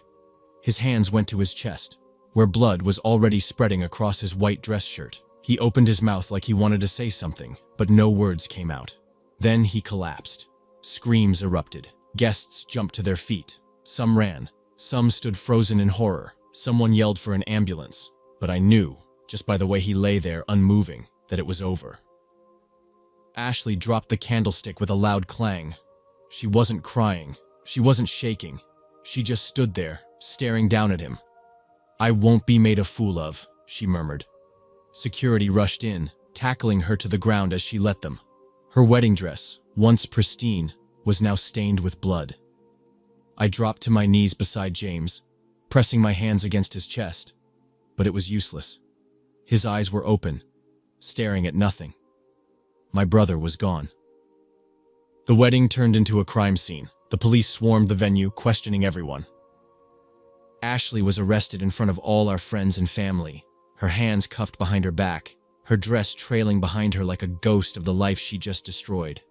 Lauren was in shock, sobbing uncontrollably. Some guests blamed her. Others blamed James. No one really knew what to say. It didn't matter. Nothing could change what had happened. Our parents were shattered. Our mother collapsed when she saw James's body being taken away.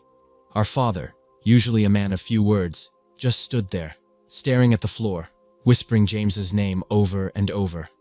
The weeks after were a blur. The trial was fast. There was no denying what Ashley had done. She showed no remorse, no emotion. Just a quiet acceptance, like she had made peace with her actions. She was sentenced to 25 years. But the damage was done. My mother was hospitalized for stress and grief. My father barely spoke after that day.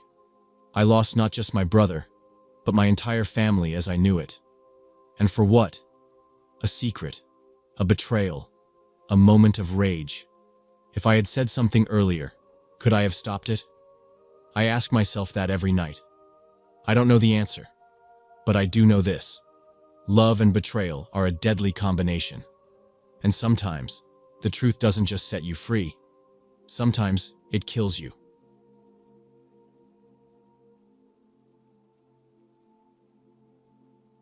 I never thought I'd be part of something like this. But when Olivia, my best friend, asked for my help, I didn't hesitate. She was desperate. Robert, the man she had been seeing for years, had been stringing her along with promises. Promises that he would leave his wife, that they would finally be together, that she wasn't just his secret. But it was all lies. Years passed, and she remained nothing more than his mistress, hidden away while he played the perfect husband.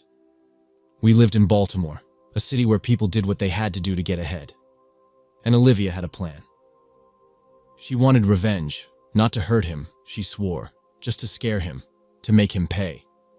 He's a coward, she told me. If we stage a robbery, he'll hand over whatever we ask for just to save himself. It sounded extreme, but she was convincing. It's not a real crime, she said. It's just a setup. We take some cash, and he gets what he deserves for wasting my life. I should have walked away. But Olivia was my friend, and I knew what Robert had done to her, so I agreed. The plan was simple. Olivia knew Robert's routine. He always stayed out late on Thursdays, drinking with his friends, before stumbling home just before midnight. His wife was out of town for the weekend, so he'd be alone. I'd be waiting outside with two guys Olivia knew, Nate and Drew. The moment Robert walked in, they'd follow, wearing masks. The goal was to terrify him, force him to hand over whatever cash he had, and leave him shaken but unharmed. As we drove to Robert's house that night, I started to feel it. The gnawing unease in my gut. This wasn't a prank. This wasn't harmless. We were about to break into someone's home, to physically threaten them, but Olivia saw my hesitation and squeezed my hand. "Annie, don't overthink it. He deserves this. Trust me." So I pushed down my doubt. I told myself we were just teaching a lesson, that it was harmless. We parked a few streets away, waiting in silence. Midnight came and went. Then 12:30. No sign of Robert. The longer we waited, the worse my nerves got. Finally, at nearly 1 a.m., headlights swept across the street. A car door slammed. Footsteps. Robert. He was alone, just like Olivia said he would be. He staggered up the porch steps, fumbling with his keys. Drew and Nate moved fast, slipping in behind him before he could react. I followed, heart hammering. Inside, everything happened too quickly. Robert barely had time to turn before Drew shoved him hard, forcing him against the wall. "Don't move!" he growled. I watched Robert's face shift from drunken confusion to pure panic. "What? Who are you? What do you want?" His voice was slurred, but his fear was real. "Money!" Nate snapped. "Whatever you got. Now!" Robert's eyes darted around. I don't have cash here. Just take whatever you want." Drew yanked a drawer open, rummaging through it. I stood frozen near the door, my hands clammy. This was going wrong. Too fast. Too real. "Where's your safe?" Nate demanded. "I don't have one," Robert insisted, his voice rising. "Look, take my wallet, my watch, whatever. Just don't hurt me." Then, suddenly, something changed in his expression. His fear twisted into something else. Anger. I saw it too late. The moment he realized these weren't just random thieves. His body tensed. Then, with surprising speed, he lunged forward, grabbing Drew's wrist and twisting hard. The knife Drew had been holding clattered to the ground. "Who the hell sent you?" Robert snarled, his voice suddenly deadly sober. Drew struggled, but Robert was stronger than he looked. Panic flickered in Nate's eyes. "Get off me!" Drew hissed. Robert wasn't letting go. "Annie, do something!" Olivia's voice rang in my head, but I was frozen. I wasn't built for this. This wasn't a game anymore. And that's when things really went wrong. Drew thrashed against Robert's grip, but Robert wasn't letting go. His face was twisted with rage, his drunkenness gone in an instant. Nate panicked first. He grabbed a bottle from the counter and smashed it against the side of Robert's head. The sound was sickening, a sharp crack. Robert staggered, dazed but still standing. Blood dripped from a deep cut on his forehead. "Get the fuck off me!" Drew shouted, wrenching his arm free. He stumbled back, gasping, eyes darting between Robert and Nate. I thought Robert would back down, that he'd surrender, hand over the cash, and let us leave. But he didn't. Instead, he lunged again, this time at Nate. He grabbed the front of Nate's hoodie, slamming him against the fridge so hard I heard something rattle inside. Nate struggled, cursing, but Robert was on top of him, punching wildly. I should have stopped it. I should have screamed, run, done something. But I just stood there, my whole body locked up in shock.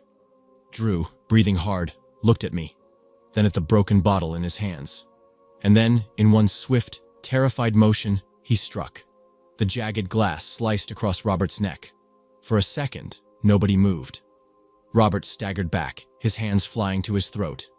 Blood gushed through his fingers, dark and thick, spilling onto his shirt, the floor, everywhere. He made a horrible choking sound, like he was trying to say something, but only wet gasps came out. He fell to his knees, then collapsed. I heard Olivia scream. I couldn't breathe, couldn't think. Drew dropped the broken bottle like it was burning his hand. "Fuck," he whispered. "Oh fuck, oh fuck, oh fuck." Nate was against the fridge, his chest rising and falling in panicked gasps. His face was splattered with blood. Robert twitched once, then stopped moving. Dead. We stood there, frozen in the silence. Only the ticking of the kitchen clock and the faint sound of cars outside reminded me that the world was still turning. We need to go," Nate stammered. "We need to fix this," Olivia whimpered. "There's no fixing this," Drew snapped. "We have to get out of here, now." I couldn't move. My legs were useless. This was supposed to be a setup, a robbery, a fucking lesson. And now Robert was dead. His blood was on the floor, on my shoes. Olivia grabbed my arm and yanked me toward the door. "Annie, we have to go." I don't even remember running to the car. I only remember my hands shaking so violently that I couldn't buckle my seatbelt. Drew drove. Fast. No one spoke. By the time I got home, my mind was screaming at me to do something. Call 911, turn myself in, disappear. But I did nothing. I just sat in my room, staring at my hands, still stained with blood. And that's how the police found me. They caught us faster than I ever imagined. Robert had a security camera. One Olivia didn't know about. It had caught our faces, our voices. The whole thing. Drew and Nate were arrested first, then Olivia, and finally, me. The trial moved fast. Olivia tried to deny everything at first, saying she had no idea we were actually going to rob Robert. But the messages on her phone told a different story. She had planned this, and since I had been there, since I had helped, no matter how small, I was just as guilty. Drew was charged with murder. Nate got a lesser charge, but he wasn't walking free anytime soon. Olivia, the mastermind, got the worst of it. And me? I was labeled an accomplice to a crime that turned into a murder. I sit here now, waiting for my sentencing, wondering how the hell I ended up here. One stupid decision, one night, one moment of hesitation, and now Robert is dead, and my life is over.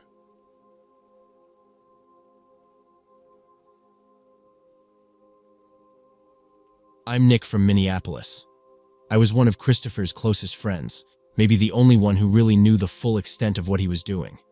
On paper, he was a devoted family man, wife, kids, the whole picture. But on the side, he had another life, a second woman, another home, another routine. It wasn't just some fling. He had built an entire parallel existence, bouncing between the two, lying to both, convincing himself that he had it all under control. I told him, over and over again, that it was only a matter of time before everything collapsed. He'd laugh, shake his head, and tell me he had it handled, that they'd never find out, that as long as he kept the balance, nothing would go wrong. I wasn't so sure. It's not like he was some mastermind. He was just good at saying the right things at the right time, keeping them both just satisfied enough not to question too much.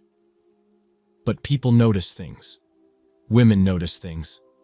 And no matter how careful he thought he was being, the truth always has a way of coming out. I don't know exactly how it happened, what small mistake tipped them off. But one day, it all unraveled. Both women found out. Maybe one had suspected for a while. Maybe they compared details. Maybe they had a mutual friend who put the pieces together. However it happened fast. At first, I thought there would just be the usual fallout. Screaming matches, threats, maybe a divorce, some custody battles. But things got strange. They didn't react the way I expected. I heard from Christopher that his wife didn't even kick him out immediately. Instead, she became eerily calm, asking for time to process everything. The other woman, the one who had every reason to walk away, also stuck around, saying she needed closure. Then, one night, I was driving home from work when I saw them. Both of them. Together. They were standing outside an empty house, just a few blocks away from my neighborhood. It was dark, and at first, I almost didn't recognize them. But as I slowed down at a stop sign, I got a better look. They were arguing, but not the way you'd expect. No hair pulling, no screaming.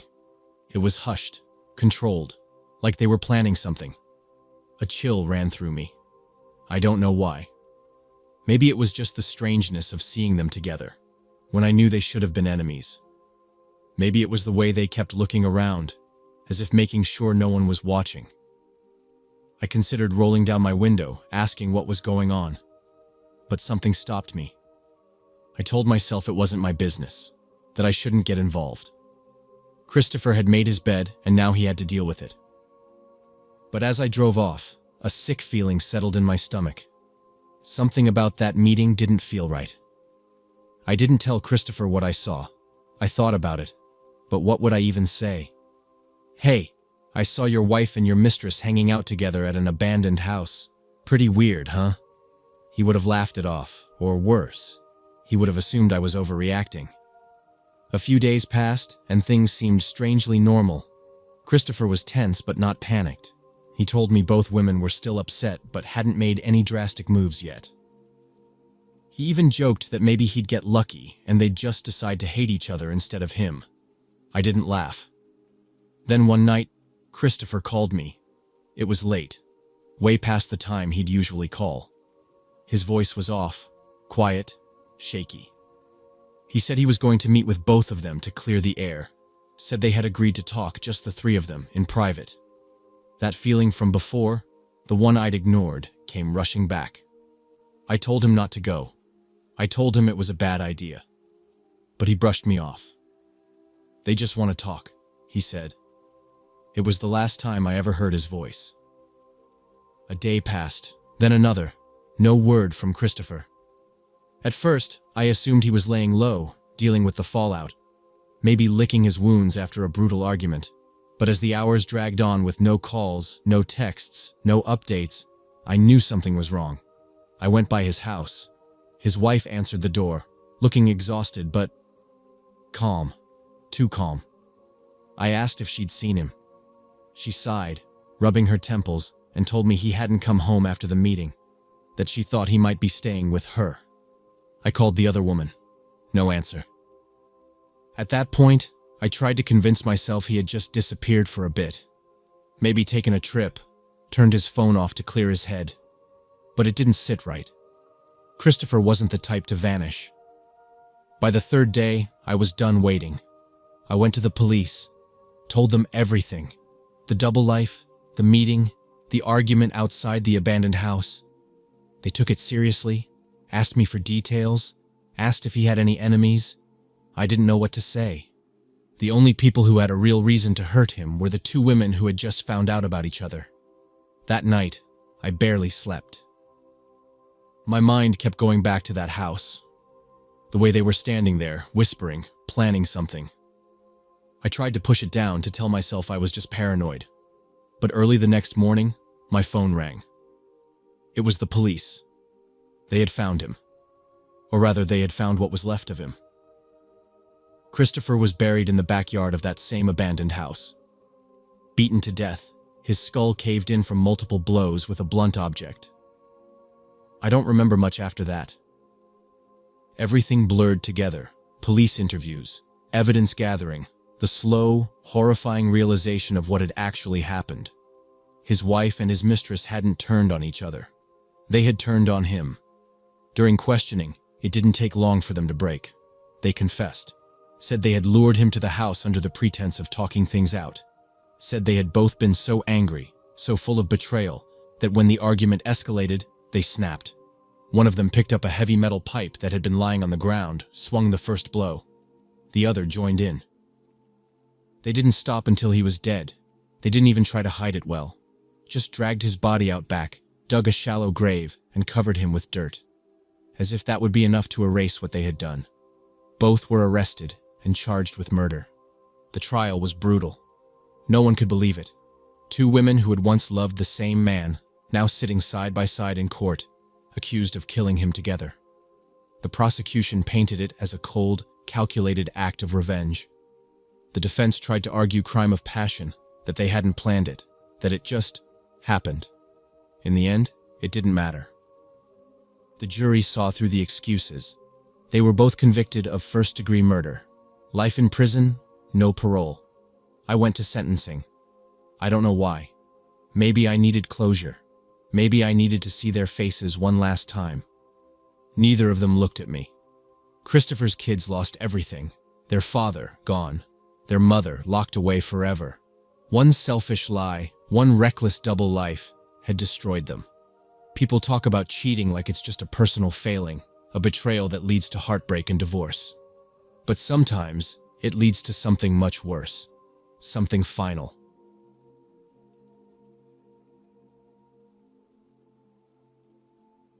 I'm Patrick. I work the night shift at a small gas station off the highway near San Diego. Most nights are quiet. Truckers fueling up, the occasional lost tourist, the usual late-night drifters. Nothing ever really happens. But that night, something felt off the moment I saw the car pull in. It was an old Honda Civic. One headlight cracked, the bumper slightly dented. The guy driving it looked normal enough. Mid-30s, scruffy beard, dark hoodie. But as he rolled down the window, I caught something in the back seat. A figure slumped over, barely moving. My stomach tightened. The driver gave me a casual nod. "Just gas," he said, voice calm. Too calm. I glanced at the back seat again. The figure was a man, his head resting against the window, face partially obscured by shadows. His hands. Something about his hands looked strange. I focused, and that's when I saw it. His wrists were tied, not with rope, but with duct tape. My pulse kicked up. I kept my expression neutral. "You all right, buddy?"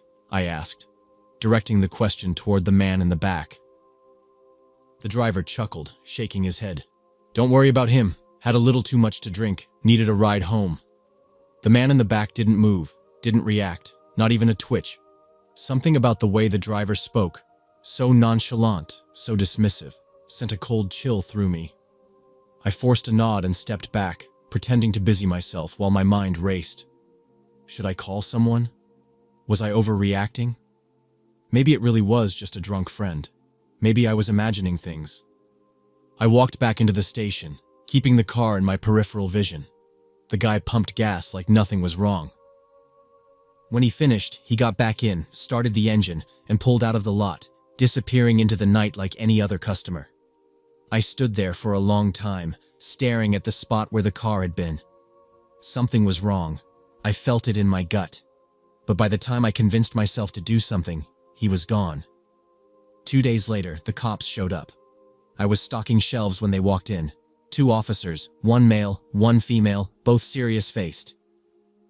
They had that look, the kind that makes your stomach drop before they even say a word. "Excuse me," the woman said. "We're looking for anyone who might have seen this man." She held up a photo. My throat went dry. It was him, the man in the back seat. His face was clearer now, short brown hair, sharp features, mid-30s. He looked normal, happy, alive. I looked up at them. I saw him. Both officers straightened. When? I hesitated, my heart pounding. 2 nights ago. He was in a car, a Honda Civic, old model. Back seat, his hands were tied. The male officer's jaw tightened. The woman exchanged a glance with him, then turned back to me. "Are you sure?" I nodded, suddenly feeling sick. The driver said he was drunk, but he wasn't moving. He didn't say anything. The woman exhaled sharply. "His name is Thomas. He's been reported missing. His family hasn't heard from him since the night you saw him." My hands felt clammy. Who was the driver? The male officer pulled out another photo. A different man. Older, late 40s, strong jaw, intense eyes. "His name is Marcus. We believe he may have taken Thomas." I stared at the picture, my stomach twisting into knots. "Why?" The officer hesitated. Then, in a low voice, he said, "Marcus is married. His wife was having an affair." I felt cold all over. The woman officer continued, "We think Marcus found out about it, and we think Thomas was the other man." The gas station felt too small, too quiet. My mind replayed that night, the way the driver had smiled, the way Thomas hadn't moved. I should have done something. I should have called. I swallowed hard. "Do you know where they are now?" The officers didn't answer right away, and the silence was worse than anything they could have said. 3 days after I talked to the cops, I saw it on the news. A car wreck. A Honda Civic. The footage showed a crumpled mess of metal, barely recognizable as a vehicle, smashed head-on into the concrete wall of an abandoned garage. The front end was completely destroyed, windshield shattered, hood bent in half from the impact. The news anchor's voice was calm, detached, but the words hit like a punch to the gut. Authorities have confirmed that Thomas Reynolds, reported missing last week, was found dead inside the vehicle. The driver, Marcus Holloway, survived the crash with minor injuries and is now in custody. I just stood there, staring at the screen.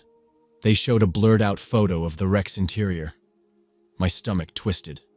The passenger, Thomas, was still in the back seat when Marcus drove straight into that wall. Hands still bound. He never even had a chance. The cops had been right. This was revenge. Cold, brutal, calculated. Marcus didn't just kill him. He made sure Thomas knew what was coming. He must have seen it, felt the car accelerating, felt the terror of knowing he couldn't stop it. I turned away from the TV, feeling sick. Later, the details came out.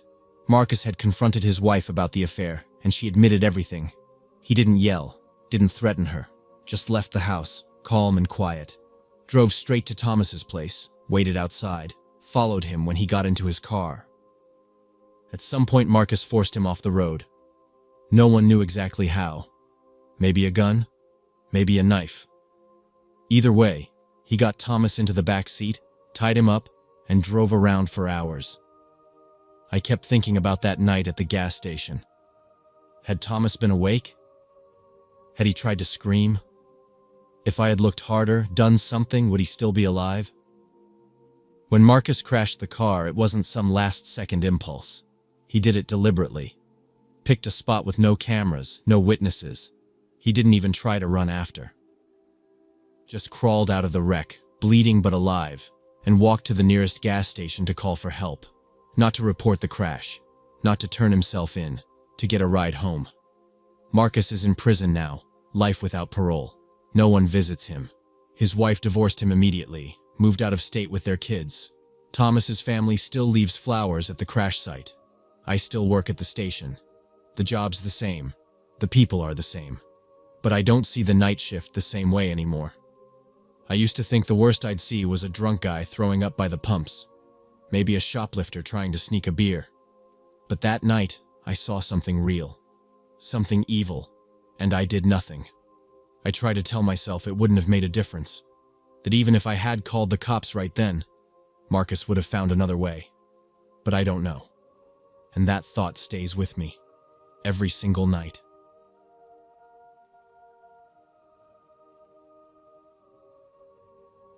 My name is Martha. I live next door to Laura in Virginia Beach, and we had been friends since childhood. She was the kind of person who could light up a room. Loud, funny, always the center of attention.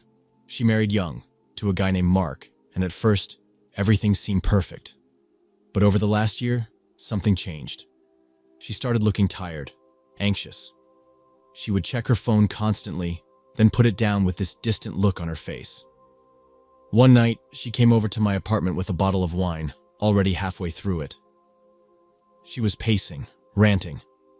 "I know he's cheating on me, Martha. I feel it. But I have nothing. No proof. No texts. No lipstick on his shirt. Nothing. He's too careful." I tried to calm her down, but she was fixated. She had already come up with a plan. "Sarah will find out for me," she said. "She's good at this kind of thing." Sarah was Laura's best friend. They had known each other even longer than I had known Laura. They were inseparable, always posting pictures together, sharing clothes, finishing each other's sentences. If there was anyone she could trust, it was Sarah. I didn't like the idea. "Laura, if he's cheating, do you really want Sarah to get involved? What if this gets messy?" She shook her head. "She won't let me down. She'll flirt with him, see how he reacts, maybe check his phone if she gets the chance. If he's hiding something, she'll find it." I could tell she'd already made up her mind. A few days later, she called me, her voice shaking. "Martha, come over, now." I found her curled up on the couch, her face pale, eyes swollen. There was an empty bottle of whiskey on the coffee table. I had never seen her like that. "She told me," Laura whispered. "Sarah. She told me everything." I sat down next to her, confused. "Told you what?" "She's been sleeping with him," Laura choked out. "For months." I felt a cold wave wash over me. "No, that doesn't make sense." Laura let out a bitter laugh. "Oh, it makes perfect sense. That's why she was always defending him, telling me I was paranoid. She was protecting herself." I didn't know what to say. The betrayal was too big, too raw. Sarah had been more than a friend. She was family. And she had been lying to Laura's face while sleeping with her husband behind her back. That night, I heard Laura screaming through the walls. She was on the phone with Sarah, crying, yelling. "I trusted you like a sister," her voice cracked. "You were supposed to help me, not be the one he was cheating with." I wanted to go over, but I knew she needed space. I sat in my apartment, listening to the muffled sounds of her sobs. Something about it made my stomach twist. I had never heard Laura sound like that before, like she was completely broken. The next morning, she wasn't answering my texts. When I finally knocked on her door, she opened it just a crack.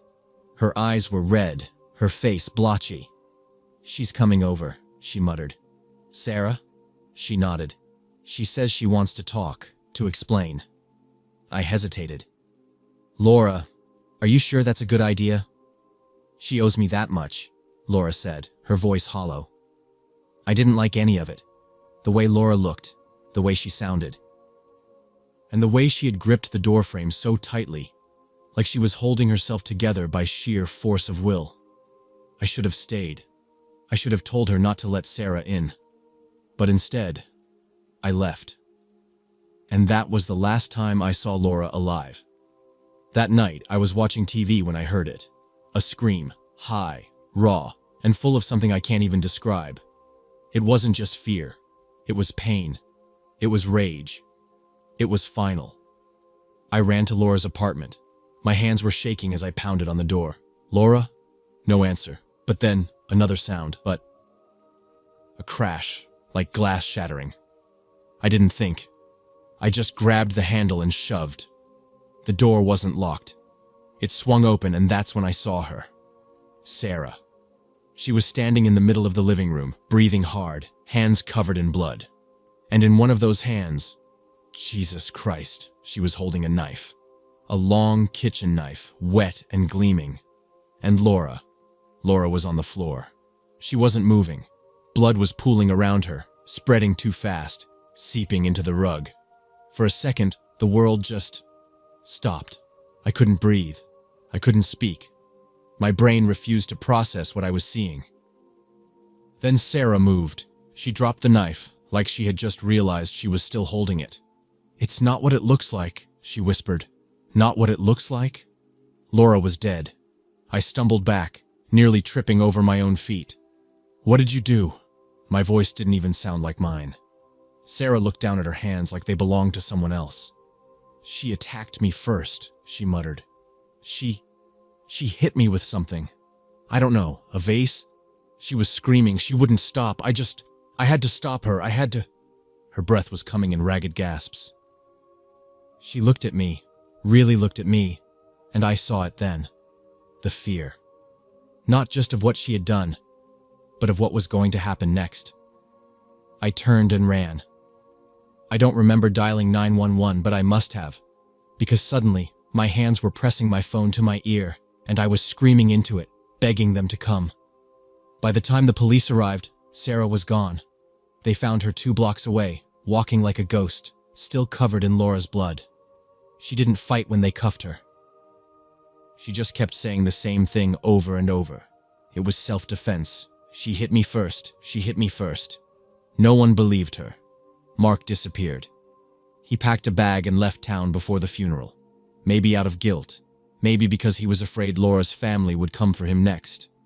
No one knows where he went. No one cares. At the trial, Sarah tried to argue that it was an accident, that she had acted out of fear, out of reflex. But the jury saw through her. They saw the anger, the betrayal. They saw that she hadn't just stabbed Laura once. She had stabbed her over and over. That wasn't self-defense. That was rage. That was murder. She got life in prison. And Laura is gone. Because she trusted the wrong person. Because she let a snake into her home and called it family. I still think about her. About that night.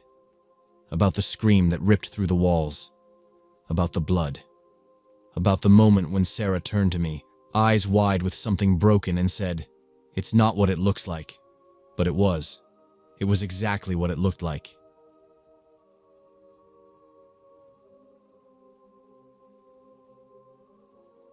I never thought I'd be in this situation. Sitting in my car, hands shaking, stomach in knots, trying to figure out how everything got so out of control. My name is Emma. I live in Phoenix and work as a secretary at a construction company. I've been married to Carl for 7 years. We weren't unhappy, not exactly. But over the past couple of years, something between us had faded. Conversations were short, touches rare, and most nights, we barely acknowledged each other before bed. I don't know if he noticed it too, or if he was just as comfortable with the distance as I was. And then there was Josh. Josh was one of the project managers at work, confident, easygoing, the kind of guy who knew how to make people feel important. He always had a joke ready, always made eye contact just a little longer than necessary. It started small, coffee breaks together, a few texts outside of work, little moments where I felt seen in a way I hadn't in a long time. He asked about my day, listened when I vented, and told me I deserved to be happy. And I wanted to believe that. I didn't plan for it to turn into anything serious. I told myself it was just a harmless distraction, a little thrill to break up the monotony. But before I knew it, we were meeting up after work, sneaking around like teenagers, and lying to Carl became second nature. I ignored the guilt, told myself no one was getting hurt. That illusion shattered the day Josh started changing. At first, it was subtle. Small moments where his charm slipped, where his teasing had an edge to it. If I took too long to reply to a text, he'd send another. And another. If I tried to cancel plans, he'd show up at my office, all smiles in front of my coworkers, but with a quiet tension in his voice when he whispered, "Don't do that again." I should have ended it then. I should have walked away. But I didn't. Then one evening, as I was leaving work, I found Josh waiting by my car. He leaned against the hood, arms crossed, eyes darker than I'd ever seen them. "We need to talk," he said. I hesitated. "I have to get home." "Emma." His voice was low, serious. "I know you've been pulling away." I laughed it off, said I was just busy, but he wasn't buying it. That's when he pulled out his phone and showed me something that made my stomach drop. A picture of me and him outside a motel. "I wonder what Carl would think of this," he mused, scrolling through the photos. I felt like I couldn't breathe. "What do you want?" I asked, my voice barely above a whisper. He smiled, but there was nothing warm about it. "I think you know." The next few days were a nightmare. He started demanding money, at first just small amounts, enough that I could pretend it wasn't a big deal. But then the numbers grew, and so did his threats. If I didn't pay, he'd send the pictures to Carl. He'd tell my boss. He'd ruin everything. I couldn't sleep, couldn't eat. Every time my phone buzzed, my heart stopped. One night, I was sitting in the living room when I saw something outside, a shadow near the edge of our yard. I stood up, peering through the blinds, my pulse hammering. Was it just my imagination? And then I saw the figure move. Josh. He was standing there, watching. I locked the doors and turned off the lights, my hands shaking so badly I could barely press the buttons. I wanted to call the police, but what would I say? That my secret lover was standing outside my house. I went to bed that night with the covers pulled up to my chin, listening for every sound, every creak. When Carl rolled over and wrapped an arm around me, I nearly jumped out of my skin. I had to end this. The night it all ended, I was leaving work late. The parking lot was nearly empty, the streetlights buzzing faintly in the warm night air. I just wanted to get home, to pretend for a few more hours that my life wasn't about to fall apart. Then I saw him. Josh was leaning against my car, arms crossed, waiting. I froze. My first instinct was to turn around, go back inside, but I knew he'd follow. I couldn't keep running from this. I forced myself to walk forward. "Josh, I don't have anything for you." His jaw tightened. "We're gonna talk." "No, we're done." I tried to step past him, but he grabbed my arm, fingers digging into my skin. That's when I heard my name. "Emma?" I turned. Carl was standing at the far end of the parking lot. I hadn't even seen his truck pull in. I panicked. He couldn't see this, not like this. But Carl was already walking toward us, his face darkening. "What's going on?" Josh didn't let go of my arm. Carl's voice sharpened. "Get your hands off my wife." Josh smiled, but it wasn't friendly. "Your wife?" He laughed, shaking his head. "You sure about that, Carl?" I saw the confusion flicker across Carl's face. Then something shifted in his eyes. Realization, understanding. He looked at me. "Emma?" I opened my mouth, but no words came out. Josh let go of my arm, taking a step toward Carl. "Yeah, she didn't tell you, did she? We've been fucking for months, and now she doesn't want to pay me to keep quiet." Carl looked at me, then at Josh, then back at me. I saw the moment his heart broke, the moment everything between us shattered. "You should leave," Carl said, his voice dangerously calm. Josh scoffed. "Or what?" Carl stepped closer. "Or I'll make you." Josh smiled again, but this time there was something wild in his eyes. Then, without warning, he turned, walked to his car, and popped the trunk. I barely had time to process what was happening before he pulled out a baseball bat. "Carl," I started, but it was too late. Josh swung. The bat hit Carl's ribs with a sickening crack, and he stumbled back, gasping. "Stop!" I screamed, grabbing at Josh's arm, but he shoved me away like I was nothing. Carl straightened, his face twisted in pain, but he didn't back down. "That all you got?" he panted. Josh's face twisted with something ugly. He lifted the bat again. Carl tried to move, but the second swing caught him in the side of the head. His legs buckled. He collapsed onto the pavement, unmoving. For a second, everything was silent. Then Josh turned to me, his chest heaving. "See what you made me do?" I dropped to my knees beside Carl, shaking him, screaming his name, but he wasn't responding. Blood was pooling beneath his head, spreading across the pavement. I don't remember calling 911. I don't remember the police arriving, the flashing lights, the voices shouting around me. I only remember sitting there, cradling Carl's head in my lap, rocking back and forth, whispering, "I'm sorry.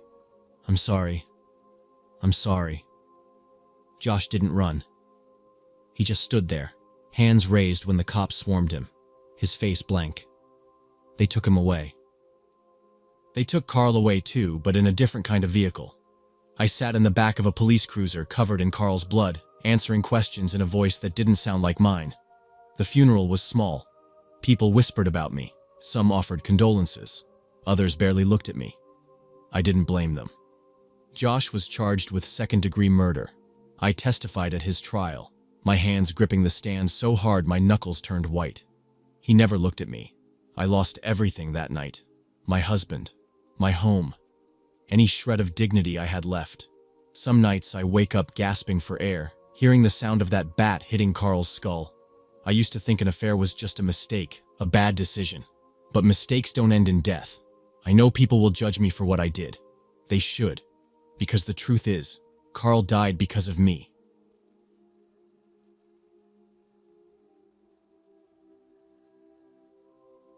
My name is Michael, and I live in Dayton, Ohio.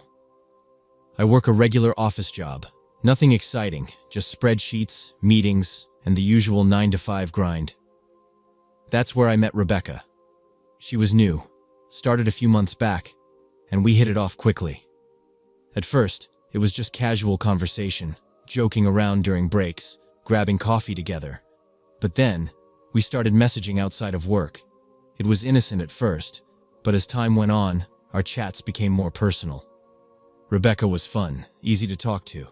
She made me feel like someone interesting again, not just a guy stuck in a routine.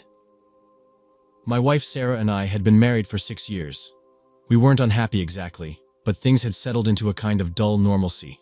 We had our routines, our shared responsibilities, but the excitement had faded. Sarah was always tired, always stressed.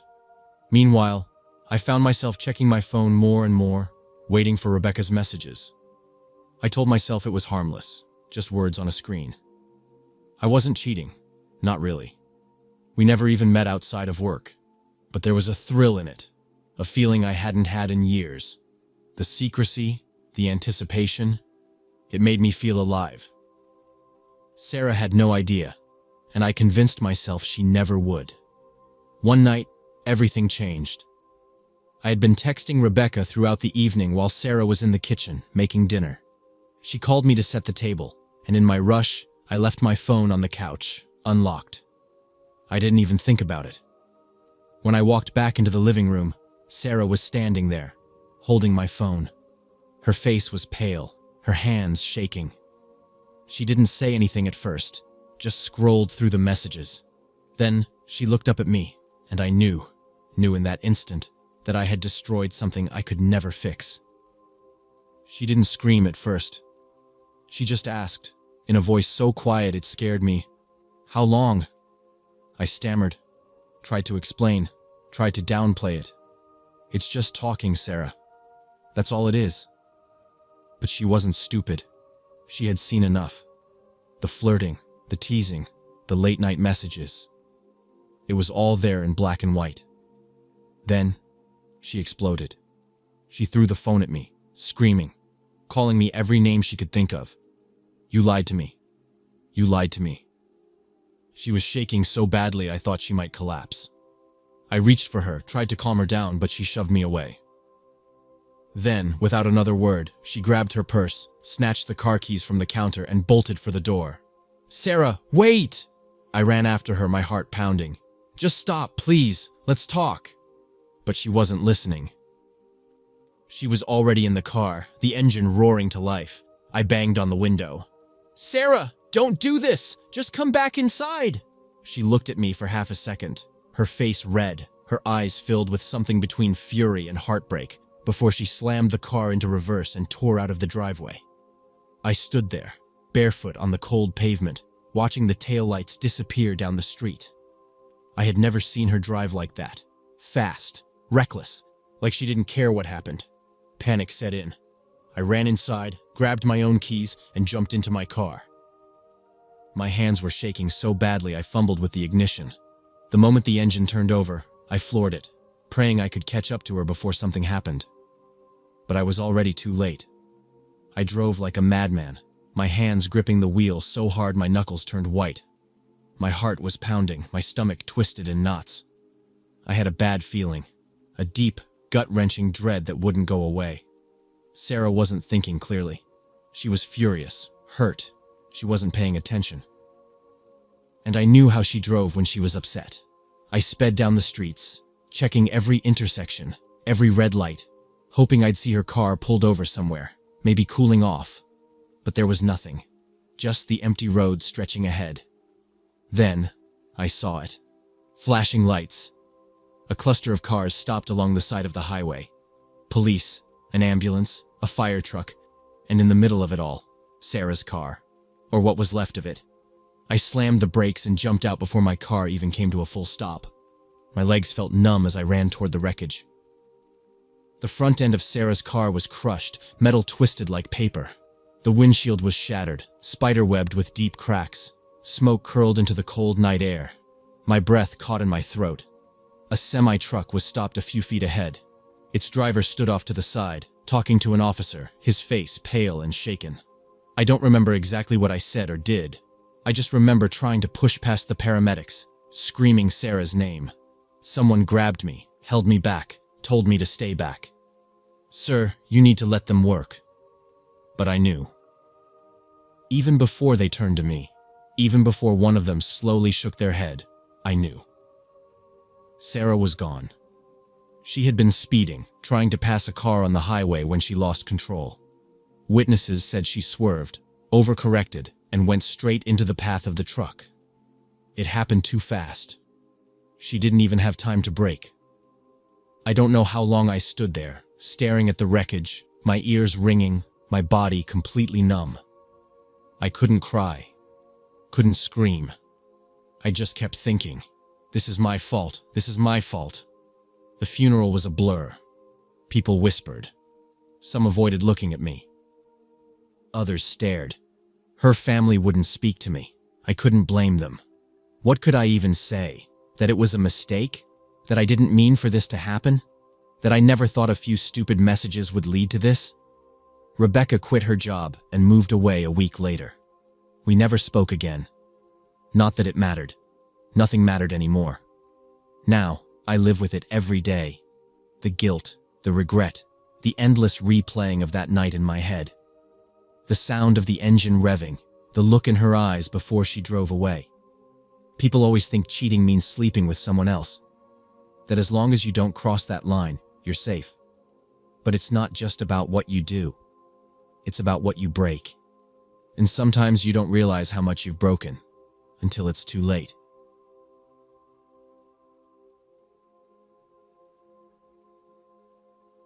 My name is Paul, and I'm an attorney from Atlanta. I worked with Tom at the same law firm for years. He was one of those guys who never took life too seriously, always joking, always the center of attention. But if there was one thing Tom was known for, it was his love life. He was constantly in and out of relationships, always chasing after something new. Every Monday at the office he had a new story, some wild weekend, some girl he met at a bar, or a date from an app that went better than expected, as he liked to put it. None of these relationships ever lasted long. He wasn't interested in settling down. He just wanted excitement, and he was always looking for the next thrill. A few weeks ago, he started seeing someone new. He was more secretive than usual about her, which wasn't like him. Normally, he couldn't wait to share the details, brag about how crazy a girl was or how great the night had been. But this time, he kept things vague. All he told me was that she was a college student. Young, fun, and a little mysterious. I asked if he had a picture of her, and he just laughed. She doesn't like taking pictures, he said. That was odd. Everyone took pictures these days. He also mentioned they only met late at night, usually at her place or in hotels. She likes to keep things private, he said with a grin. Something about it felt off, but Tom didn't seem concerned, so I let it go. Then, one morning, he didn't show up to work. That wasn't like him. No call, no text, nothing. At first, I thought maybe he'd just overslept or taken a spontaneous day off. But when he didn't respond to messages, I started to worry. By lunchtime, our coworkers were asking if anyone had heard from him. He had important cases to handle. He wouldn't just disappear without a word. That wasn't his style. I called him again, straight to voicemail. By the end of the day, people were nervous. A few of us tried to piece together what we knew.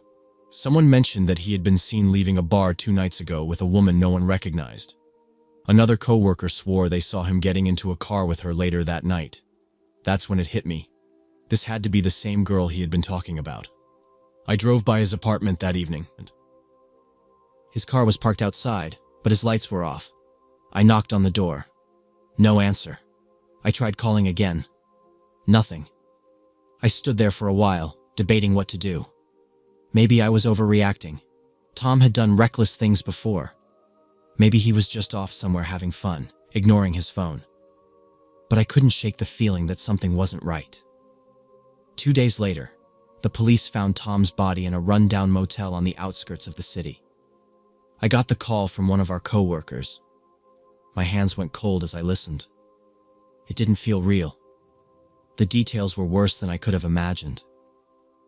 Tom had been drugged, something strong enough to knock him out completely. His wallet, phone, and laptop were gone. His bank accounts had been emptied. But that wasn't the worst part. He hadn't just been robbed. He had been murdered. The official cause of death was asphyxiation. They had suffocated him. The motel security footage showed a woman leaving his room early that morning, dragging his suitcase behind her. She was young, with long, dark hair, wearing sunglasses and a baseball cap. But she wasn't alone. A man was with her. He carried a small bag, something that, according to the police, could have held a stun gun or syringes. They walked out casually, like they had done this before. They didn't rush. They weren't panicked. They knew exactly what they were doing. The cops ran the motel records, but the ID used to check in was fake. The name, the address, everything was bogus. They had covered their tracks well. I asked if there was any way to find them. The officer just shook his head.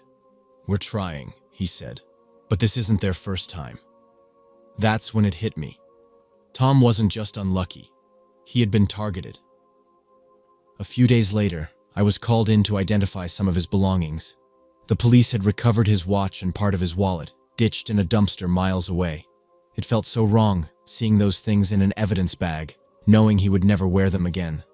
Later, I saw the crime scene photos. I wish I hadn't. Tom was lying on the motel bed, his face pale, his body completely still. He looked like he had just fallen asleep. But the bruises on his neck told the real story. The police believed it was part of a larger operation. A group targeting men like Tom, guys looking for a thrill, meeting women through dating apps, trusting the wrong people. They lured them in, drugged them, stole everything, and then made sure there were no witnesses. Tom thought he was just having fun. He thought he was in control, but he never saw it coming. The people who did this were never caught. The girl, the man with her, gone. I still think about it all the time. How easily it happened. How quickly things went from excitement to horror. Tom always joked about his flings, about living in the moment. But sometimes, the moment you're living in is the last one you'll ever have.